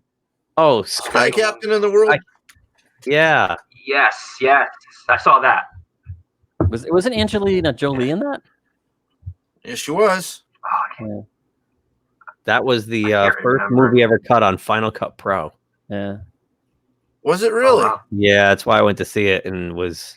I only Oh, saw it because disappointing. I only saw it because she was in it, because that's during the whole time she stayed kind of, I don't know, she was hot. You mean when she was I popular? don't remember the movie much. I just went with a girl. I don't remember. Did you make it through the movie? No. I could admit the three of us. You go to the drive. Hey, listen, the three of us go to made a it through Prague, drive-in, okay? And you no know. one, and then we kept our hands to ourselves.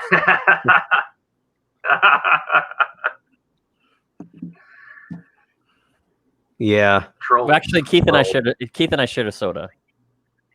No, we didn't. We got separate sodas. No, remember we got the extra one? And Oh, we're like, sorry, guys. I ordered 3. yeah, you're like, we could share it. I'm like, okay. Aww. I offered it to Pete, but he didn't Date want night. Date night. it. Yeah. My question is, did it happen outside the car or inside the car? How about this? Let me switch tabs here. Boy. I thought we'd have a lot to talk about today. I'm really bummed. Who's We've looking managed to forward fill an hour and a half. One with thing I do nothing. want to mention. I saw this, yeah. Yeah. I thought they'd have them open by now. One thing I do want to mention, Jude. Jude, I saw Witch last night. Oh yeah, what'd you think of it? Scared the shit out of me. I told you. And wasn't the it was atmosphere of that movie just insane? Like you get sucked into it, like it Yeah, you get absorbed in you do. the whole atmosphere and world. Like it's really it's an intense movie. Wow. It's a Pilgrim period piece, and the dialogue and everything was so authentic that you get sucked into that time period. And the witch is always in the background. It's not you don't really see her a lot, but you're always thinking about her. Yeah. Well, It's really a there. covenant. Yeah. I mean, it is a witch, but it's just so funny Yeah. that the animal that they have in their pen is actually, portrayed as a demon or Satan or whatever. What was his name? Billy Bob or? Now I have Billy. a question. I have a question. Was the young girl always a witch? Was she? No, Throughout the they were entire movie, trying. was I she think what they were part of trying that to do was they're trying to get her in the covenant. That was the whole idea. Or the coven. Coven. Coven, yeah. A group of witches is called a coven. Yeah. Just like a murder Yeah. of crows Yeah. or a pot of whales. I like when one of the witches seduced Yeah. the kid. That was pretty freaky. Remember the little kid goes into the woods, Yeah. he gets lost or whatever, and they start seducing him and stuff. And the poor dad, the Yeah. father, I felt so bad for him. I mean, he was just going through hell. I mean, it was just like one thing after another. The poor guy's like, what the hell? And then He couldn't catch a break. he couldn't get your break, and then his demise was terrible. They were just like, this poor dude just decided to move his family out of rims of this frontier, Because I forgot why they left the plantation. Because they didn't believe in their religion or something. They said something, or they said something blasphemous. Yeah. They had religious differences from the rest of the township. That's what I got out of it. And then Sometimes it was hard. The dialogue. Yeah, I couldn't follow dialogue because it was so. I mean, their accents were very thick, and they were speaking in an old time English. An old time. English type of language, so it was hard to follow sometimes. But it was one of the terms most of the beautifully language. shot movies I've seen in a long time. It was just the you really felt the world they created.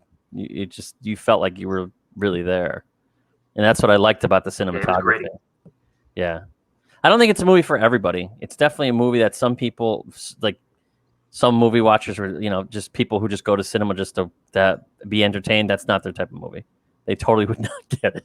You're like, what the fuck is this? But it's not even a typical horror movie. It's more of a psychological period piece, psychological horror period piece. And I guess at the end of the movie, it says that the director took a lot of inspiration from old texts from the witch trials and journals of that time period. Yeah. Yeah. So would that be considered would that be considered like gothic horror? Right? Would that be considered that genre? I guess. No, I think like gothic horror. Yeah, gothic time period, but it would. I think a true gothic horror movie. It takes place in Europe. It's got the castles. It's got that type of architecture. Right. Yeah, like Dracula and Frankenstein. Yeah. I actually, believe it or not, downloaded my free Audible book is Dracula, and I've been listening to it, and it's actually really good. Bram Stoker. Mm-hmm. Yeah. It actually came with Frankenstein too. It's 2 books. I tried to listen to Frankenstein, but I couldn't get through it. And then I decided to skip ahead to Dracula.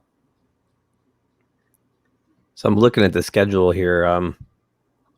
Kirkman's on right now, all this Walking Dead stuff at 5 o'clock Pacific, 8 o'clock here. Archer. But you liked. I do like Archer, but I think it's time. The last couple seasons is getting a little tired. There's a cosplay spotlight tonight. Oh boy. At 9. Yeah, dude, right up your alley. Yeah. So tomorrow they've got the Jurassic Park and Ninja Turtles Comic-Con collectibles. Interesting. Okay. Cosmos, DC at Home Day 2. Constantine 15th anniversary reunion. Interview National Geographic Right Stuff. Family Guy panel tomorrow at 5 p.m. Eastern, 2 o'clock Pacific. Bill and Ted at 3 o'clock Pacific, 6 o'clock our time. I'm just going to see it. I have to. It's Bill and Ted. It looks terrible, but... Here's one, if this is what it is, because you click on it and there's nothing happens. There's no description or anything. But tomorrow at 7 p.m., Pete, Lovecraft Country. I know you're a big H.P. Lovecraft guy. That's what it sounds like. Interesting. Mm-hmm. I know. I think it's a new show coming out. Okay. What We Do in the Shadows, Taika Waititi's show. They're the vampire show. Is at 8 p.m. That's pretty much it for tomorrow. What's the cosplay spotlight? What are no, I'm sorry. Lovecraft Country. Yeah, Lovecraft Country. You lost me at the showrunner, J.J. Abrams. Telling you, Nosferatu is going to take a hold of that. No, he won't. He won't do Nosferatu. I'm just teasing you. Good God, really? Yeah, J.J. Abrams, Jordan Peele. Yeah. Who does? He does good work, but unfortunately, you teamed him up with J.J. Abrams, so I'm not gonna give it the time of day. His Twilight Zone's no good. I tried it. I haven't seen him. It's no good. I thought he did sketch comedy. Doesn't he do like? Yeah, he's better at comedy. Yeah. So here's that. I finally found the story. I've been trying to find it like most of the night. That yes, bringing it full circle. Knocked down their own stream yesterday. I think that's freaking hilarious. They claim it's bots, but Neon on Clownfish is skeptical, and he thinks it's actually, hired guns that sit there, and they pull the trigger on these things usually right at the stream time or just a little bit into it, and didn't realize they were pulling the plug on their own thing. That's hilarious. because it was going through IGN for the Comic-Con, you know. So they're just, I'm sure they're, you know, how can I put this? They're like click farm people. Yeah. So they don't know any better. They're just looking for keywords or they're looking for key phrases. And I think a bot would be more aggressive and knock it down before it even went on, you know, because it would have spiders and would go through the algorithms and find keywords. To be like cutting you off in midstream, that seems like a person to me. Yeah, you know, they wouldn't want to admit that oops, one of their guys messed up. Right. So yeah, blame the bots. Blame the bots. Well, it's easy to do, right? Yep. Well, you always blame Nobody's technology. gonna. Yeah. Yep. I watched a lot of this today. Oh my god.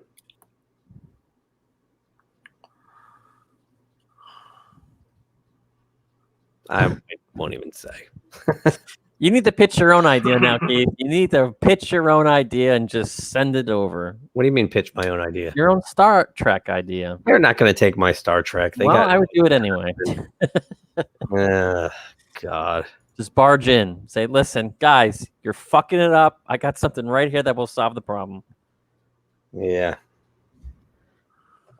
I think that's what Seth MacFarlane said to them when they laughed him out of the room. That's exactly right. Is that why he created the Orville? So he could do that, this type of stories? Yes. Yeah. Mm-hmm. Yep. Yeah. Basically, he pulled a Bender and said, "That's it. I'm going to make my own Star Trek with blackjack and hookers." Awesome.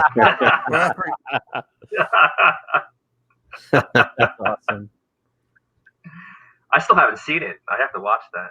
It's okay. I watched a few episodes. Yeah. Well, here's a new story. I'll put this one up. Not much of a story, but it's a new one. So there it is. World Beyond spinoff has deep connections to Rick Grimes' movie. I don't think it's a good idea. I think you're gonna get the jump the whale. Forget about the shark. It's just it's like anything. It's beaten to death, and at this point, like a zombie, if the zombie's beaten to death or beaten until obviously it's not can't move anymore, just give up. It's done. Mm-hmm. Is this what you were talking about, Jason, with the extra episodes that are going to bridge seasons 10 to 11? Yeah. Yeah. They're taking season 10 and they're just expanding it because I guess they can't film yet. So, right. But they have enough in the can, though, to release 6 episodes. So instead of calling it half of season 11, they'll just say it's still season 10. And correct. These 6 episodes were probably for season 11. I'm guessing. Yep. Okay. Hey, still making money for them. So. It's a little bit of overexposure, though. I agree with Jude. It's just too much. It's like they have to know when to clamp it down a little bit. You getting franchise fatigue? Yeah. They did that with Star Trek in the 90s. They had like, the 3 shows and the movies and everything. It was Star Trek all over the place. And you can't always give what people want. And I think that's the biggest problem. Okay. I get it. People all are obsessed with The Walking Dead, but don't give them everything. Just don't keep feeding it, because then it just seems like it's not genuine that you're creating content. It just seems like we're just going to give them everything because they're going to buy it up. And then it just doesn't become, it just doesn't become interesting anymore. Capitalism. It loses the authenticity. I mean, there's a reason why Star Wars was as popular as it was for a long time, is because everybody was waiting how long for the next movies, and it still held. Then there were only 3 of them. And there was only 3 of them. But that was a different world. Now we live in the world of instant gratification. Exactly. But I remember even years after, there were still questions like, oh, we got to find out who this is and whether this and that. And this is, we're talking like a decade later, and people are still talking about it. And this is a movie that came out in the 70s. So, I mean, and that's the problem, is that it just loses its luster after a while. You can't just keep dishing out the stuff. It's just too much. No, And I I think for some people they love it, but I don't think it works for everybody.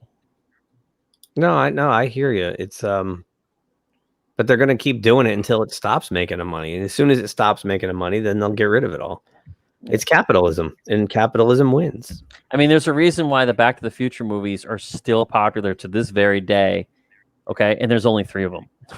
Well, again, different world. Right. You know, I think Edson nailed it on one of our shows when he said that when we were younger and we went to see a movie, when we left, we'd go somewhere, maybe eat or hang out somewhere and talk about the movie, and we'd relive it in our head over and over and over again. Now the kids walk out of the movie and the first thing they do is pull out their phone and look for more entertainment. So, you know, they're constantly needing stimulation. So, you know, we learned to be, we didn't have the internet. You know, we're the last generation of crossovers. Here's some good news. There is that. Go ahead, brother. There is that disposable. Well, there is that disposable aspect of it that we've lost a lot in the last couple decades of how we interact with entertainment and how we assess it. It's being consumed at a rate never seen before, and it's only going to get worse. Right. It's accelerated. Mm-hmm. Although I do think that the MCU did a good job of it. I will have to say I definitely wanted more after seeing certain movies.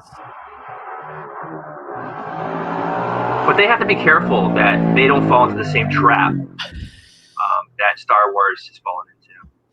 You know? Whose house did that guy just go by? I thought somebody had bad gas, but Oh, sorry, that was the toasted cheese burrito at Taco Bell. Jeez, I had a guy with a motorcycle. that was him. Motorcycle. I heard that, yeah. That was great. Yeah, my windows are open. right now the MCU is in. There he goes It's again. going back again. There he goes again. So right now the MCU is in what, phase 4? Really, is that what they call it? Yeah. Ooh. Phase 4. So when you see these titles from these comic books that are sort of, they weren't really big titles, do you think they're just doing like a Guardians? They're just grabbing out and putting it out there because they think it might sell like Guardians? No. They finalized the deal with Fox so recently. They didn't have the rights to X-Men or Fantastic Four yet when they were planning this out. So no, I think the reason they did is because they don't have many properties left. I mean, Iron Man was not an A-list property in 2008, but they made it work. It was a risk. They built a whole universe around a C-list character. Yeah. And then Spider-Man came later on. But that took years of negotiation to get the rights to use him. And they haven't used him right. It's not the right Spider-Man, but that's okay. I thought it would blossom eventually, but I don't hate that Spider-Man. I feel like he's just not really there yet for some reason. I don't know why. That's just my personal opinion. Well, they're stuck because they have to alter him to a certain degree. Yeah, So, I didn't mind the last movie with Mysterio, and I actually thought that was pretty good. Oh, I hated it. Really? Oh, I didn't think it was that bad. It was terrible. Did you like it, brother? I did. I did. I do like the Spider-Man Tom Holland movies. What I really didn't like was Captain Marvel. I thought that was that was atrocious. Marvel. That was awful. That was the first Marvel movie where I couldn't wait till it was over. Me too. I was bored. It was just bad. Yeah, it was boring. Bored to tears. And Tears. The character was non-likable. I didn't fucking like her at all. Right. I didn't like her at all. Right. I thought her character sucked. And I hate how she's so OP in the universe too. And it always pissed me off that she could fly through outer space and just do whatever the fuck she wants. Yet there's all this shit going on planet Earth. And it's like, okay, well, if you're so ultra powerful, where the fuck were you when all this shit was going down? Oh, I was doing something else. Well, what? That doesn't explain anything. Just cut her out of the friggin' MCU. She doesn't have to be there. Yeah, they She's always been a part of it. Yeah, but I'm trying to say in the Marvel universe. But why did they bring her in? Her. Just so that she could. I even forgot what her role was. She saved Tony Stark and Nebula. pretty much all I remember that her character really Yeah, did. and she gets punched out of the movie by Thanos at the end. Yeah. So They here, bring down So Thanos' unlikable. ship, and then she gets punched out of the movie. Yeah. so Phase 4 is going to be interesting because I don't think they're going to make the money This was even pre-pandemic. I didn't think they're going to make the money that they've been making. Some of these just don't. I think the Eternals might go somewhere. I don't know. I don't know. I don't It's think like Black Blue Widow is going to be as popular as they think it's going to be. Well, it kind of sucks when you kill the main character of the movie That's right. and then have a prequel movie that doesn't matter anymore. It's just stupid. Well, no, Yeah. apparently the sister character is going to take over. So, Well, right. you're getting a new Black Widow. Black Widow, the character, will still be around, but you have a new actress playing her. Right. They should have put this movie out before. This should have come out years ago. They were late to this party. Eternals, I don't know. Whatever. Shang-Chi. I know. It's like Spider-Man 3, Thor 4, Doctor Strange 2. And on TV, you're supposed to get all these. I don't think we'll see any of these until next year at the earliest. those are going to be the TV shows. Loki. Yeah. Yeah. This is the one I Loki, want to see more. Hawkeye, Ms. Marvel. I didn't know about that one. Yeah. What if? I want to see what if. But that one doesn't. That one's not one that you're gonna have to tie. You're not gonna have to watch that one every week to understand what the hell's going on in the Marvel universe. You got to keep up with Loki and Falcon and the Winter Soldier and WandaVision. You got to watch every episode if you want to keep up to date on what's going on in the MCU. This is nuts that they expect you to watch all this stuff. So it's basically like what they used to do back in the day with the crossovers. You would have to read this comic book to know what happened in this comic book. Mm-hmm. So they're going with that theme. Yeah. But here's the big news, and I'm very happy about this. Secret Wars. Paw Patrol is not canceled. I did hear there was going to be a Secret War movie. And there's a Paw Patrol movie coming. Excellent. Yes. Did you see something on the Secret Wars movie? I thought there was going to be some mention. No, they own it. There's not one coming. Basically, they just said that it would be an amazing movie if they did it. Well, it says The here. Russo brothers. It says here. Here we go. Flickering myth. Endgame directors say that Secret Wars movie would be bigger than the Infinity Saga. Well, you're right. It said would be. So. Yeah, there's no announcement, and it's just a rumor that they happen to. That's like whenever You're looking at that. That's like whenever a it's not a big story. Here, I'll put it. It's like whenever a celebrity says that, "Hey, I would love to be cast in such and such a movie." They just said something. I put it in their private chat. Offhanded, and everybody's running with it. Yeah. Oh, you got it. Okay. Yeah, same one. Flickering myth. Yeah. I think it'd be great. I think that would definitely sell. I mean, Secret Wars. I mean, if you were our generation, that was pretty big. I love that series. Oh yeah. Well, since they have the I know it's dated. I think if they were to go that route, there'd be a lot of, I was going to use an expression, but a lot of what? What? A lot of what? Just a lot of middle-aged ejaculation. Oh,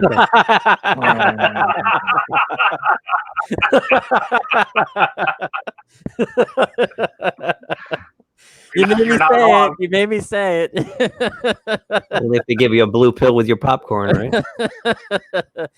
If they came out with that movie, it's one of those guilty pleasures. Oh, they dropped the trailer. It's definitely a guilty pleasure. Yeah. I still love that series. I always will. Yeah, I mean it's goofy and it was a toy commercial, but it's still fun. Exactly. But you got to understand something. Back when we were reading comics, that was a big deal. I mean, I don't know if it reads well now, but I remember my brother and I we went nuts for it, and I think we were getting issues from the tie-ins. Yes. Oh yeah. No, that was Secret Wars 2. Oh yeah, maybe it was Secret Wars 2. They were doing that, right? But, I mean, I'd love to see the we Hulk. had the toys too. We had the toys. You push the legs and their arms just to move or something. No, that was DC. Oh, that was DC. That was You're the right. superpower. Yeah, the Secret Wars Marvel had the ones were. shields, right? Yep, they had the lenticular These are like- shields. Nope, Yeah. that was the DC figures Yeah, he's right. Those were the DC by figures. Kenner. That's right. Remember Robin's arm used to be You know stuck what like used to this? piss me off? I always felt bad because it looked like he was doing the Yeah. Heil Hitler, and he'd move his leg and he'd do the chop. Dr. Doom, Yeah, and he had no cape. Dr. Doom Yeah, when he had no cape, yeah. But they had the shields. and all the paint used to come off him when if you rubbed him to you know the oils from your fingertips take all the paint off the characters. Yep. Yeah, That's true. I'd love to see those figures now. I know Mom threw them all out, but eBay, man. I know. I got a Spider-Man. Oh, you do? Spider-Man. I got a Spider-Man from that. His head was really small for his figure. I remember. Oh Yep. yeah. And they had this shields, and you used to put the I guess you used to read along with the comic, and you put the thing in the shield, and you can sort of, it was like a, what do they call it back then? It was like a hologram. Lenticular. Yeah, It and was lenticular. and you would see an action happen. Something would happen. Oh, that's right. Yep. And Captain So- America never had his shield. He had That's a right. shield that said, "I'm Steve Rogers," but it didn't have one that said that actually was Captain America's shield. That's right. They would show their who they were with their mask off when you turned it, right? What's So this you got, Keith? I stumbled on this last night actually, and it's worth the watch. Apparently, Shatner and Mike Stocklasa have been going back and forth on Twitter. Boomer fight. Boomer fight. Shatner doesn't really understand Boomer fight. what I just they're doing. Boomer. I guess a lot of people told Shatner he should go on their channel and do something. And he went and looked real quick, and he looked at the Nerd Crew, which is a fake podcast they do where they make fun of podcasters who gush over everything and sycophantically clap for stuff. And Shatner didn't get it, and he was like, "That's stupid. Why would I go on that?" And it just kept escalating because every time they tried to say, "No, we do," he misinterpreted everything, and it's really funny. But the best part is at the end, Mike is like, "I just wanted to stop because my hero, Captain Kirk, is just making fun of me on Twitter." Well, It's really funny to watch because Shatner really doesn't get it. Right. I don't know what, like, it's really funny. You've seen Red Letter Media, right, brother? Yeah, I've watched them. Okay. This is what I told you the other night, Jason. The Plinkett reviews. A card one. Yeah, there it is. What's I'll wrong have to with watch your that. face? Yeah, it's classic. It's all you need to do. I was actually watching Gary from Nerdrotic this morning, and he said that he thinks this is their best work. This one review here, Oh, absolutely. and it's ironic because their channel became huge Off the Star Wars one. because of the Phantom Menace one that he put out. Where is I it? remember that. The bottom. Right at the bottom. Right next to Avatar. It's episode 2. Yeah. This one, it's episode 2. I don't know. I don't see it. Is there a previous older post at the bottom? Older posts. Oh, there it is. Older. There it is. This is the one. And he had done these 4 before. He did the next gen movies, but this is the one that put him on the map. Yeah. They're brilliant. They're so much. It starts the episode 1 review starts off, and I quote, "Star Wars, the episode 1, The Phantom Menace, is more disappointing than my son. And unlike my son who hung himself in a gas station bathroom, this movie will be around forever." And then it goes from there. That's how I got hooked in. I remember when you sent it to me, Pete, and I was like, I'm not going to watch a 90-minute review of this. And we were having breakfast, and Christy goes, "Oh, just play the beginning, and then you could say you watched it." I'm like, all right. I heard that line and went, "Oh, this is good." I think by the third one, he says, Watching Star Trek Episode 3 is like being a battered housewife and coming back for more. Something like that. Yep. It is. It's true. I think we all watched Star Wars Episode 3, the Revenge of the Sith, to get it over with. Yeah. Fuck you, Rick Berman. Yeah. No, these are. What's up with all these Ricks? They're incredible, and he puts so much time and effort into them. They're brilliant. But at the end, what I love about Picard, at the end of the Picard review, he does a montage of classic Star Trek, and then he juxtaposes it with the new Star Trek. And it's it's heartbreaking, really. It is heartbreaking. It is heartbreaking.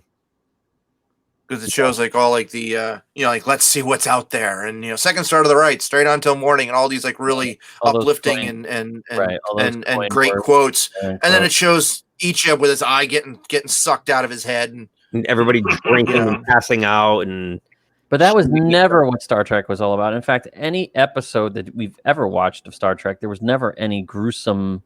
I mean, they never went over the top. They always did it sort of. They've had their share of gross outs, but it was appropriate gross. Right.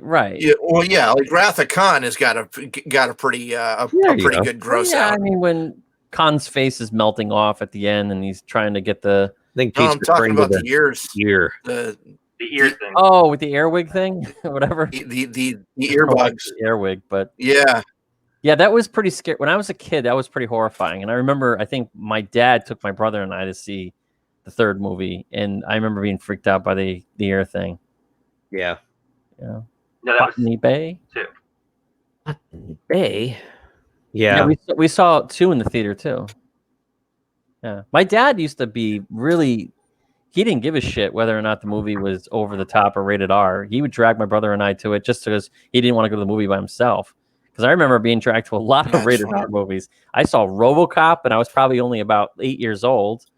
And I don't know how many other movies we saw. We saw JFK in the theater, okay, when I was a kid. Nice. And I remember, I was like, what the hell? Like, I don't want to see this.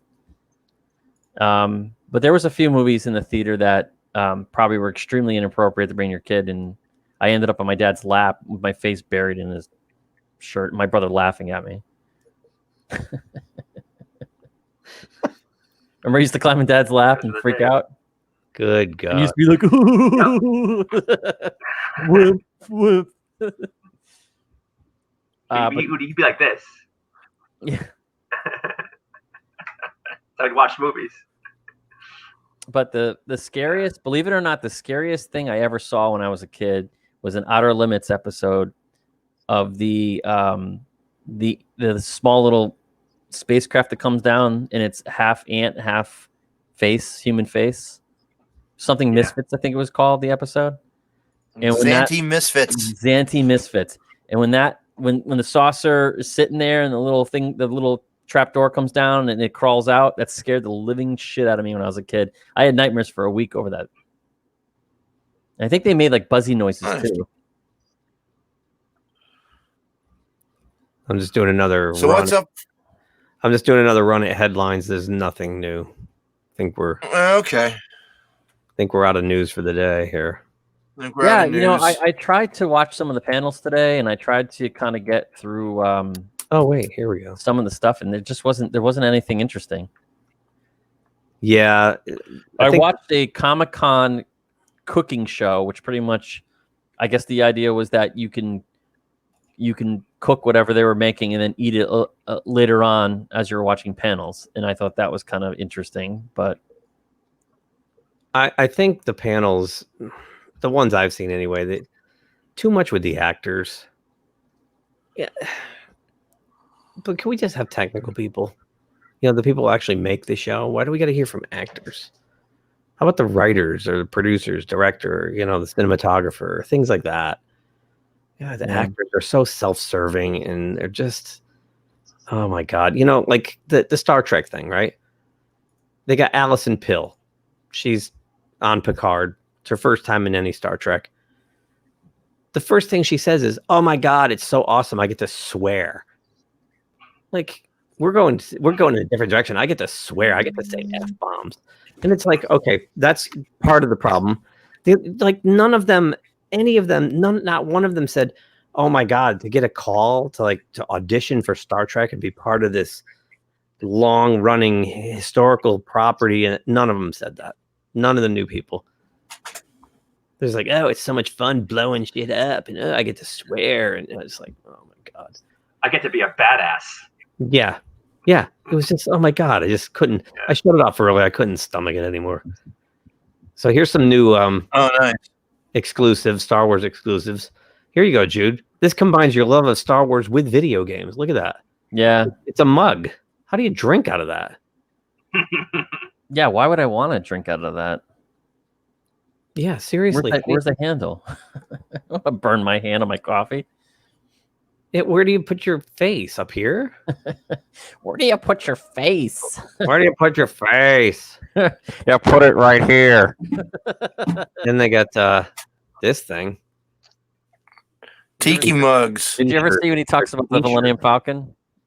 Where he says, where would you, in Red Letter Media, where he says, oh, yeah. You put it right here. Uh-huh. And it's the front of the Trader Vader's. This is like geez. Trader Joe's. Wicket W. Works, Wistry Village. Fine dining. These are t-shirts. Okay, pass. See what we got here. tiki mug. A Darth Vader tiki mug. That's weird. Okay. What's with the Hawaiian theme with Star Wars? Oh, geez, look at this one. These are $150. I have a Darth Vader shower. Oh my God, Brother, you love my Darth Vader shower head. You like being bathed in the tears of Darth Vader. That's like a creepy Easter Island Yoda. Look at that. Like, look at the art on the box. Like, oh dear. And then, all right, what do we got here? Look like him. Look at Yoda. He's all Yoda strung looks out. wasted. Yeah, he's all strung out. I had too many mojitos, I did. He kind of looks like Homer Simpson, like green Homer Simpson with big ears. I am evil. Four Homer. coasters here. The Chewbacca looks like he's still in mourning over the death of Han Solo. Or the Christmas special. Yeah. Look at they got Yoda drinking out of his own thing there. Where's the Boba Fett tiki mug? I didn't see that. Then down here we got What is that? swizzle sticks. But you know now Oh, somebody's going to be dear offended that our favorite Star Wars characters are actually getting inebriated. Somebody's gonna be offended. Oh, right. I'm sure. Yeah, I'm triggered. I'm triggered. Oh no, they're drinking alcohol. Our Oh, our no. beloved Star Wars characters. My 5-year-old kid was a drunk because of your coasters. So wait a minute. This my is 6-year-old raided my liquor cabinet. this is Boba Fett. It says Concept Boba. concept Boba. Oh, concept Boba Fett. There's Mando. That's kind of cool. $120 for half a Mando. That's That's with all his another bounties. $80 for his legs, right? That's without his bounties being met. He's got full armor on. That's right. Darth Vader. His head looks like it's on some kind of a Wired. does it Pneumatic tube. turn? Does it turn or something? Or that? Ooh, Clone Wars Anakin. Yep, that sure is a thing. Oh, here he is. Baby Yoda. Child. 225 Half bucks. scale statue. Yeah, $225 for a half scale baby Yoda. Half scale? Half scale. How big is that? Well, you figure as a baby, he's probably what 2.5, 3 feet, 2 feet tall, 2.5. So it's probably 18 inches high. Guaranteed not to get you laid. Put this in your living room. Here's another Funko Pop. Look at this.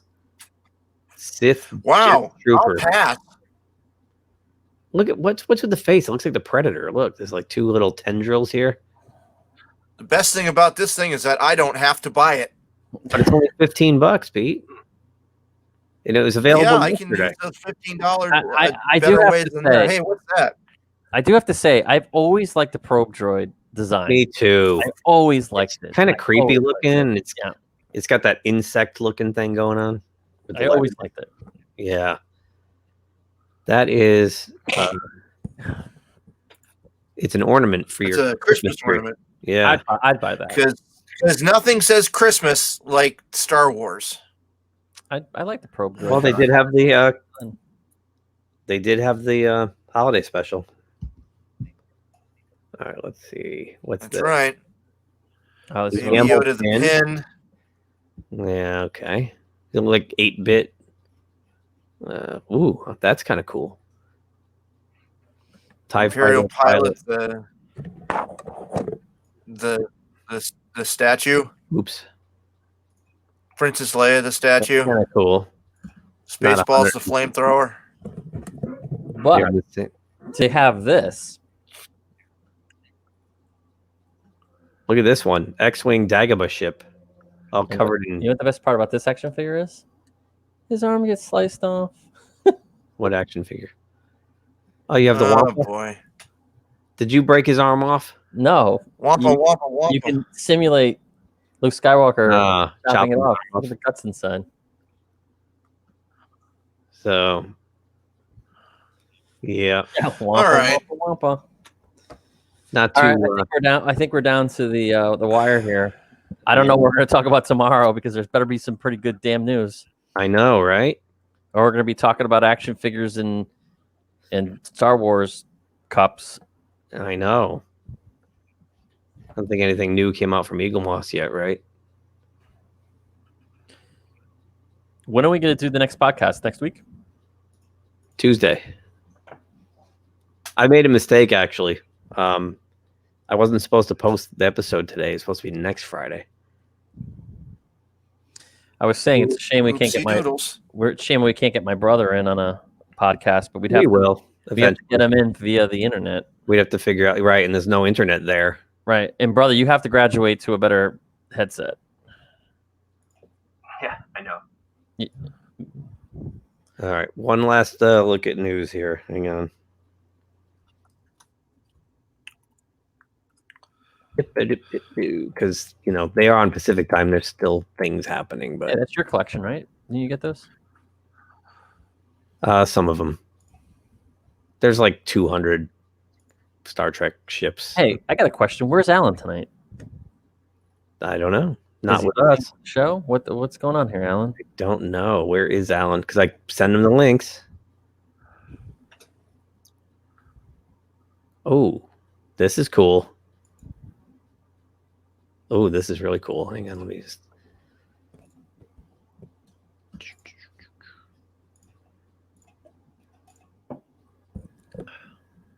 Silver Surfer That's pretty cool. from Sideshow Collectibles. That is cool.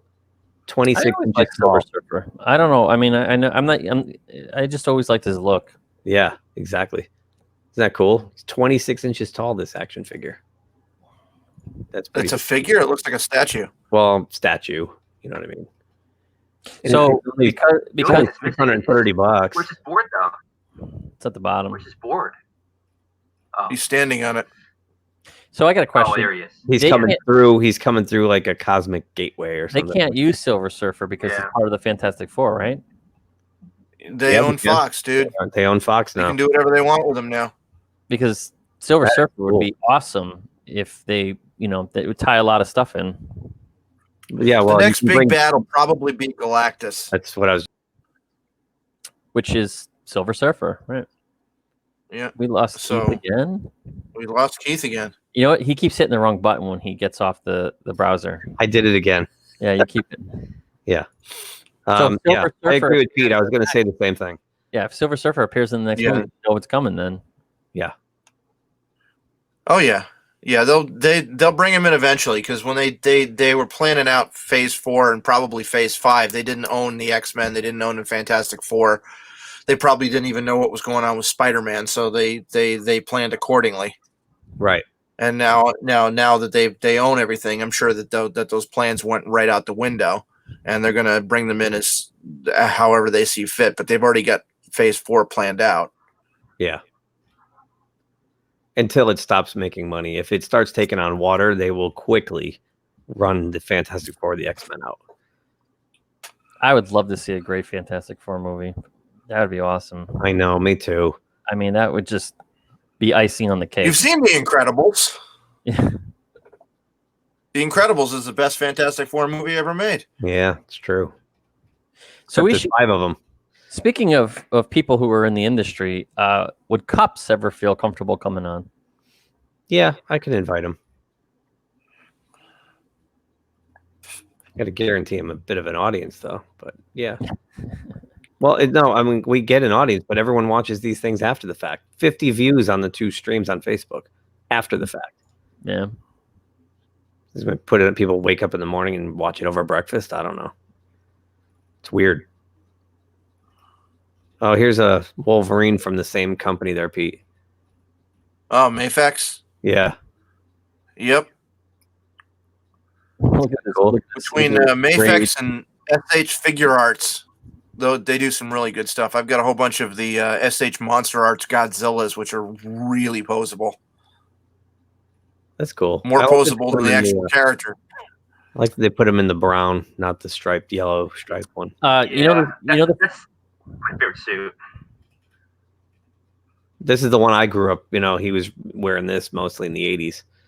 That's my favorite Yeah. suit. Yeah. Very cool. So Crackle is a free movie Mhm. app channel, whatever, Mhm. and they're doing. If you go on there, they're doing a huge Godzilla.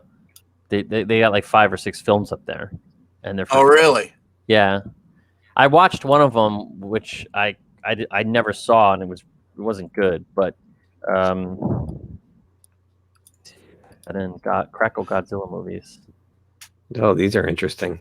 But yeah, you could watch Godzilla versus King Ghidorah. Ghidorah, Nice. which I don't know if that's the one I saw. Yeah, that one wasn't all that. Yeah, it was okay. It wasn't great. I'm not a big fan of the ones from the 90s, unfortunately. They're just lacking something. Yeah, they have. I love the designs of the monsters, but unfortunately the movies themselves are kind of lackluster. Yeah, but they're free. So they have Godzilla versus Space Godzilla, Godzilla versus Destroya, Here, I'll Yep. Godzilla versus Mecha. share your screen, Godzilla. Jude. Share your screen. All right, hold on. How do I do that? Are these the bottom. action figures off of metal? Yeah, I was just gonna. Yeah, these are from that Dark Knight's Metal. Yeah. What do They're you- from McFarlane. We were just talking about that earlier. That crummy series. How do I screen share here? So let's see. At the very bottom. Just at the share Oh. screen. Can Yeah. I do it with you already screen sharing? Try it. If not, I'll just kill mine and then. Okay. Share. There we go. Yeah, so this is Crackle's list of Godzilla movies. We got King Ghidorah, Space Godzilla, Destroyer, Mecha Godzilla 3 versus Mothra, Godzilla 2000, Godzilla 2000, and GMK is pretty good. So which one out of all these would you watch? Because I'd like to watch one. I tried to get through one of these and I couldn't. I was like, oh my god, Very this is tough. bad. Yeah. I'd watch GMK. Is it a cartoon version or is it? No. Actually, there is one. There's Netflix has got 3 Godzilla animes, but they are boring. But no, GMK is kind of a fantasy one where basically Godzilla comes back. It turns out that the reason why Godzilla is immortal is he's possessed by the Japanese war dead, and they're upset, and basically they're taking out their vengeance on the government that sent them to die. And the other monsters exist because they are gods, and they at one point just tried to destroy Japan but failed, and their punishment is that they now have to guard Japan. And they all basically get their asses handed to them by Godzilla. Godzilla's got these white eyes, no pupils, because he's possessed. And that one's a pretty interesting take on it. I'd watch that one. Yeah, so it's pretty neat. Like Crackle's actually not that bad. They do play ads sometimes in between the movies, but they Sure. have some really great '80s fighting movies like Black Bloodsport and Kickboxer. And my brother and I, we grew up watching Kickboxer, and there's just some scenes in that movie that are just super memorable. Is he as fast as me? I just stumbled on this. Have you been reading this, Jason, at all? Dan Slott's run of Fantastic Four? I haven't. No, It's not no, good. I haven't. It's I really not good.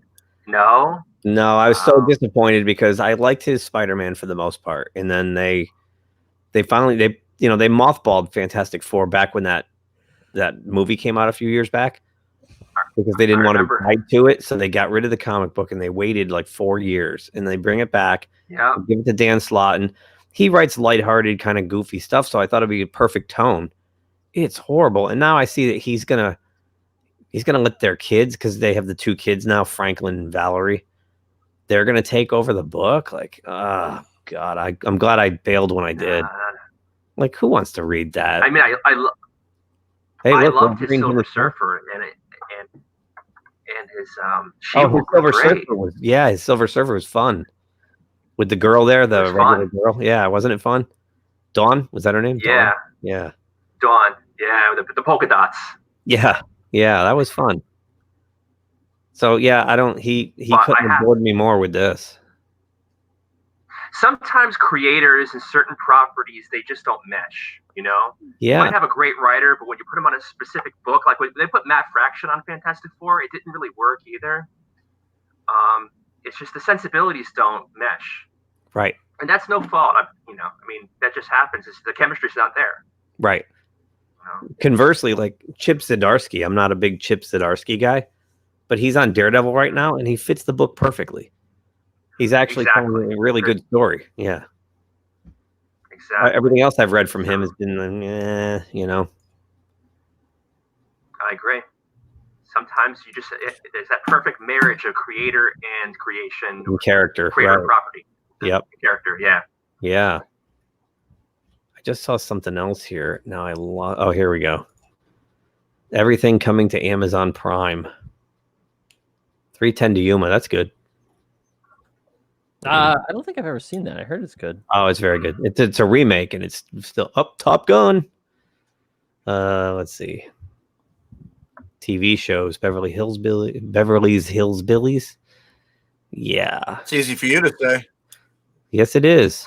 I'll do it again. Beverly's Hillbillies. Has anybody seen Black Lightning? No, those CW shows. I liked Arrow seasons 1 and 2, and then it started to slip. Yeah. Flash was good for about 2 seasons. The problem, they're all the same. Like, they're basically the same show. They have a superhero who has a bunch of friends and sit at a computer center and tell them what to do. Yeah, like a CSI. And there's a bad romance in there, and someone's got to be gay, and it's just they're all the same show. They're cookie cutter, and like Paul Kupperberg says, those shows are fine, but I'm not a 16-year-old girl.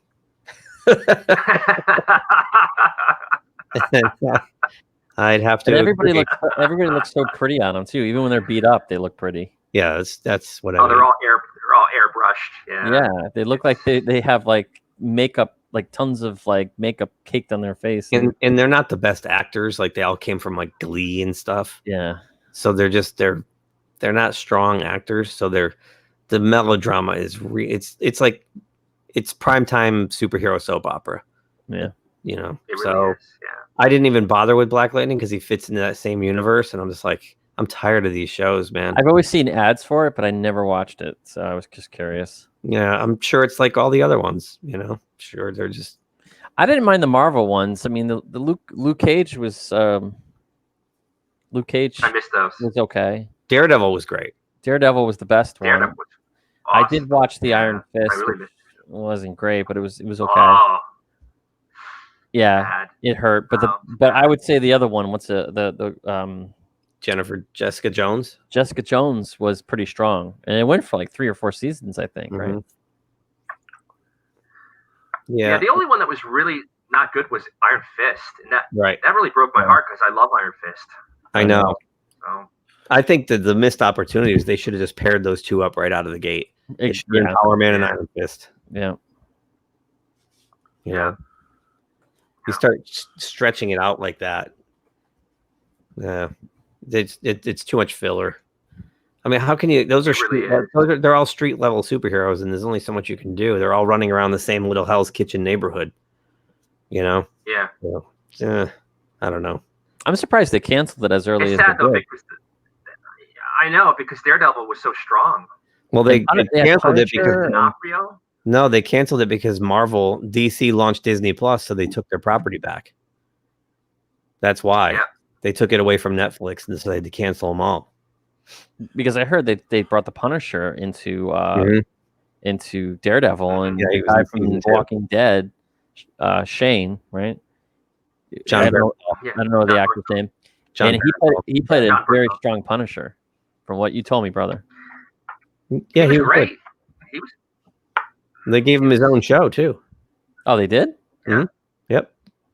It's pretty decent. Did they cancel it? Yeah, because Marvel owns the Marvel took it all back.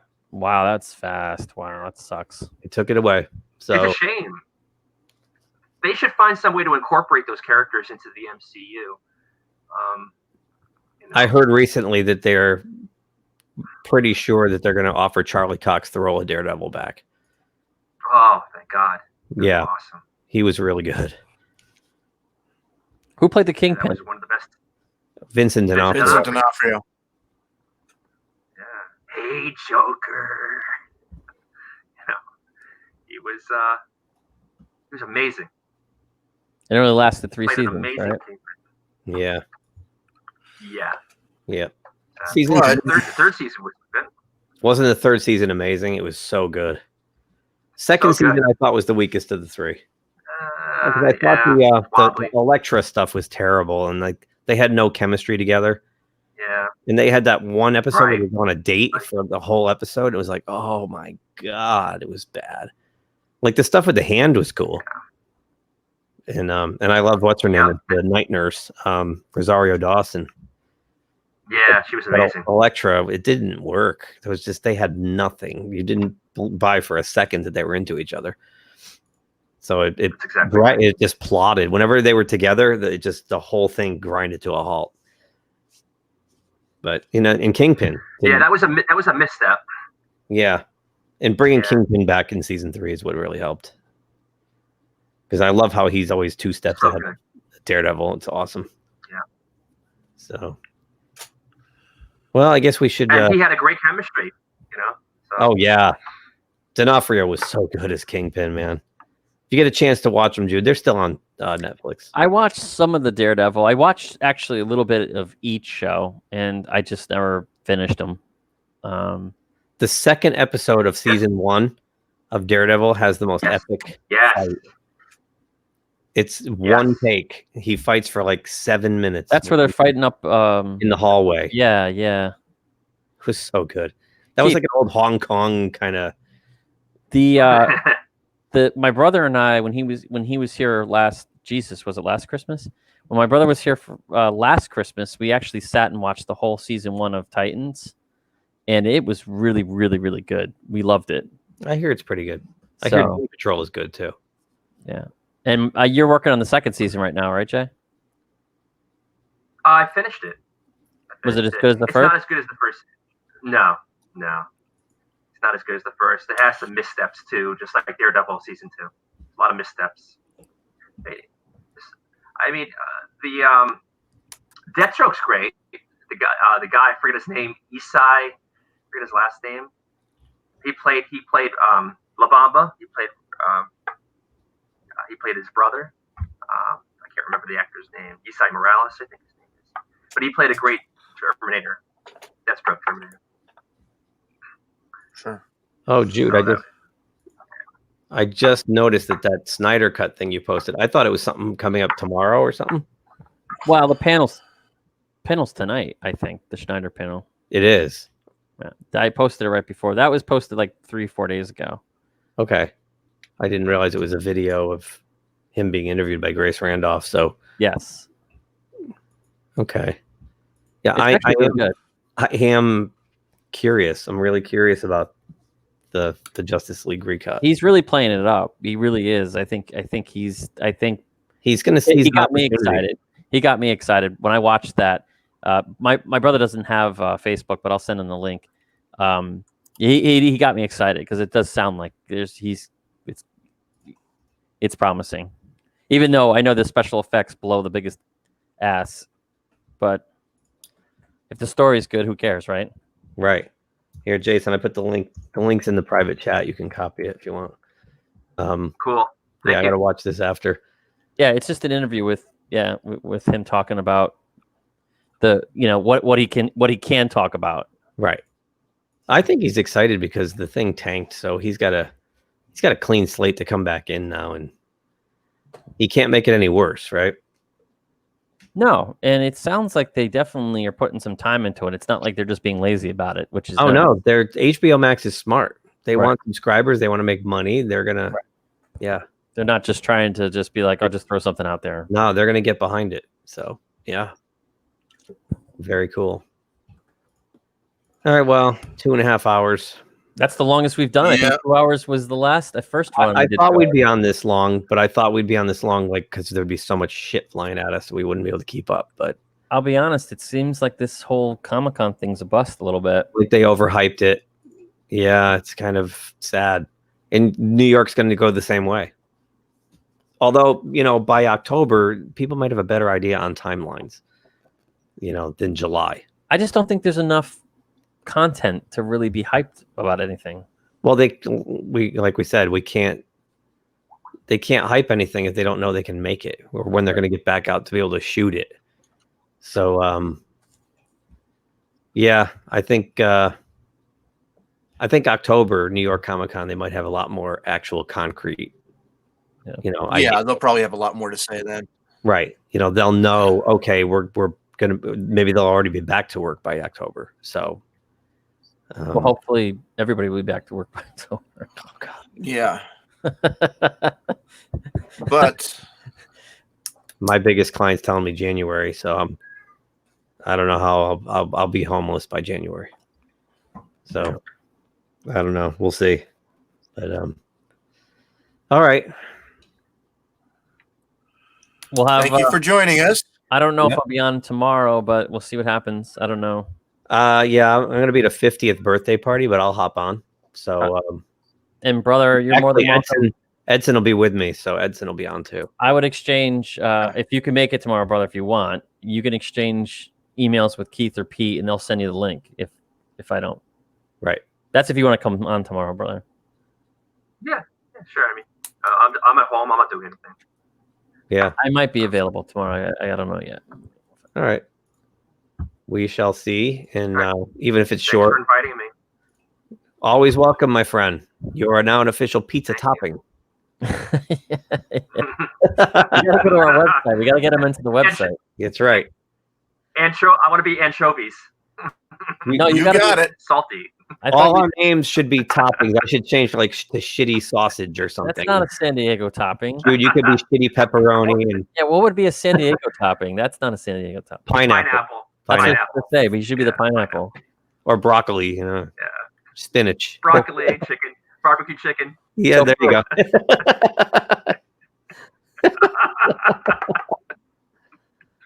All right. If you guys are still bored, I highly recommend. It started half an hour ago, I think. Friday Night Tights on YouTube. Let me see. Let me just see. Is this the active tab? You can see me typing. Just change to YouTube. Yes. Yeah.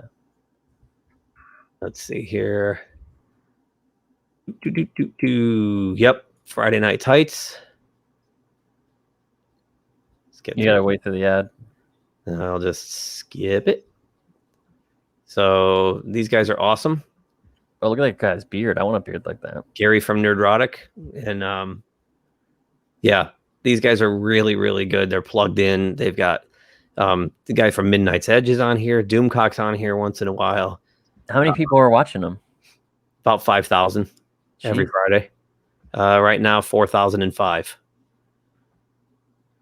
So see, that's what I was talking about with the YouTube No, I know. I get the super. Everybody on the side there, and you can get super chats and. Well, Gary uses exactly what we're using, except he pays for it so he can brand it to look like what he wants. Right. We don't have an audience big enough yet to we doing that. Can't get a room to crawl like that. Yeah. So right. We need 1,000 subscribers to get to do this. So we only have what 100, and no one watching our stream. We have 100 on like Facebook and Twitter, but we have 2 on our YouTube. So, but the YouTube's only like 2 weeks old. So we got to work on all of that. But eventually, we just got to keep putting shit out there. And like, it's amazing. Like Pete and I have been watching. We're still at 71, but yesterday after we signed off, it just went nuts. So yeah, we had 48 on Wednesday. And here we are 2 days later, 71. So, for something new, it's growing quickly. So it's all this content. So I gotta swing a chair for you. You were right. The live streaming thing is valuable, even with a small audience. Yeah, because they keep seeing stuff popping up. So I'm wondering, even after the con, if we should do a live stream once a week, every 2 weeks. Just hop on and do something. Because it'll just put videos out there. So, and Gary likes to say, because a lot of people ask him, I want to get started, and he said doing streams on YouTube is more valuable than posting videos. So that's what I thought. I assumed. Yeah, but a lot of these people, what they do is they do They when they go out in a stream, it's on Twitch, it's on YouTube, it's on Facebook. And we can do that too. If we paid for this, we could put it to everything. Yeah, that's how you get all the brand out there, and, right? To all the platforms, right? But $240 for the year, and we don't.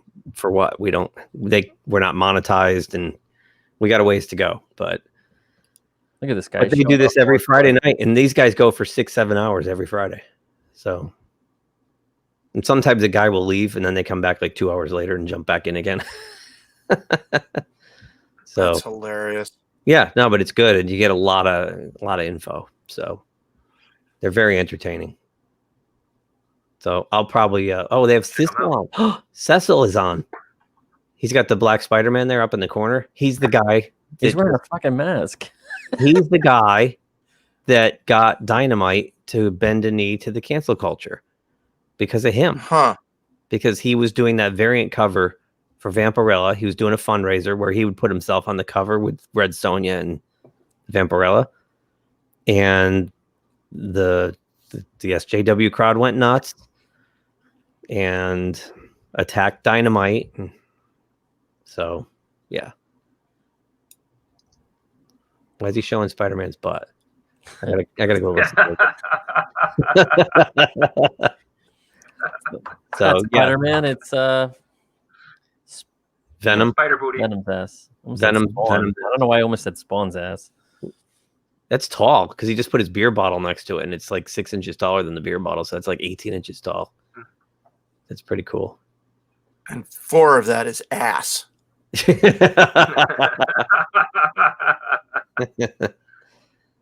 wonder if they put nipples on it. What time is it in California right now? 5:30. Subtract 3 hours. So he's not. There you go, Jude. Look, G.I. Joe. I already have that. I got the VIP edition of that. Yeah, you do. You showed that the other night. So you're how far is LA from San Diego? Only an hour, right? About 2. 2 hours. 2 hours by car. Yeah. Well, then you got to factor in the 405 traffic, so it's more like 4. Yeah. Keith goes out there almost God knows how many times a year because his daughter is out in LA. 9 or 10 times a year I'm out there. Yep. So it's a long drive. Yeah. We had plans to go to San Diego But anywho. All right, Pete. You want to check out? So they're talking about cancel. Well, I'm starting to get a little itchy because I got to pee. Oh, go ahead. Oh, you can. Well, yeah. So they're covering Star Trek as a platform, No. I'm comic okay cancel culture, Marvel's MCU, and Disney Star Wars rumors. Good stuff tonight on this. So all right. All right. I think I'll make tomorrow's at like 7. Is that better? I might be Seven right. I works. don't know. I'll keep you guys informed. Okay. All right. All right. All right, Sounds good. Good to guys. see you guys. Brother, I'll see you tomorrow. Excellent. Thanks for watching. Adios. Thanks a lot. Ciao. Adios.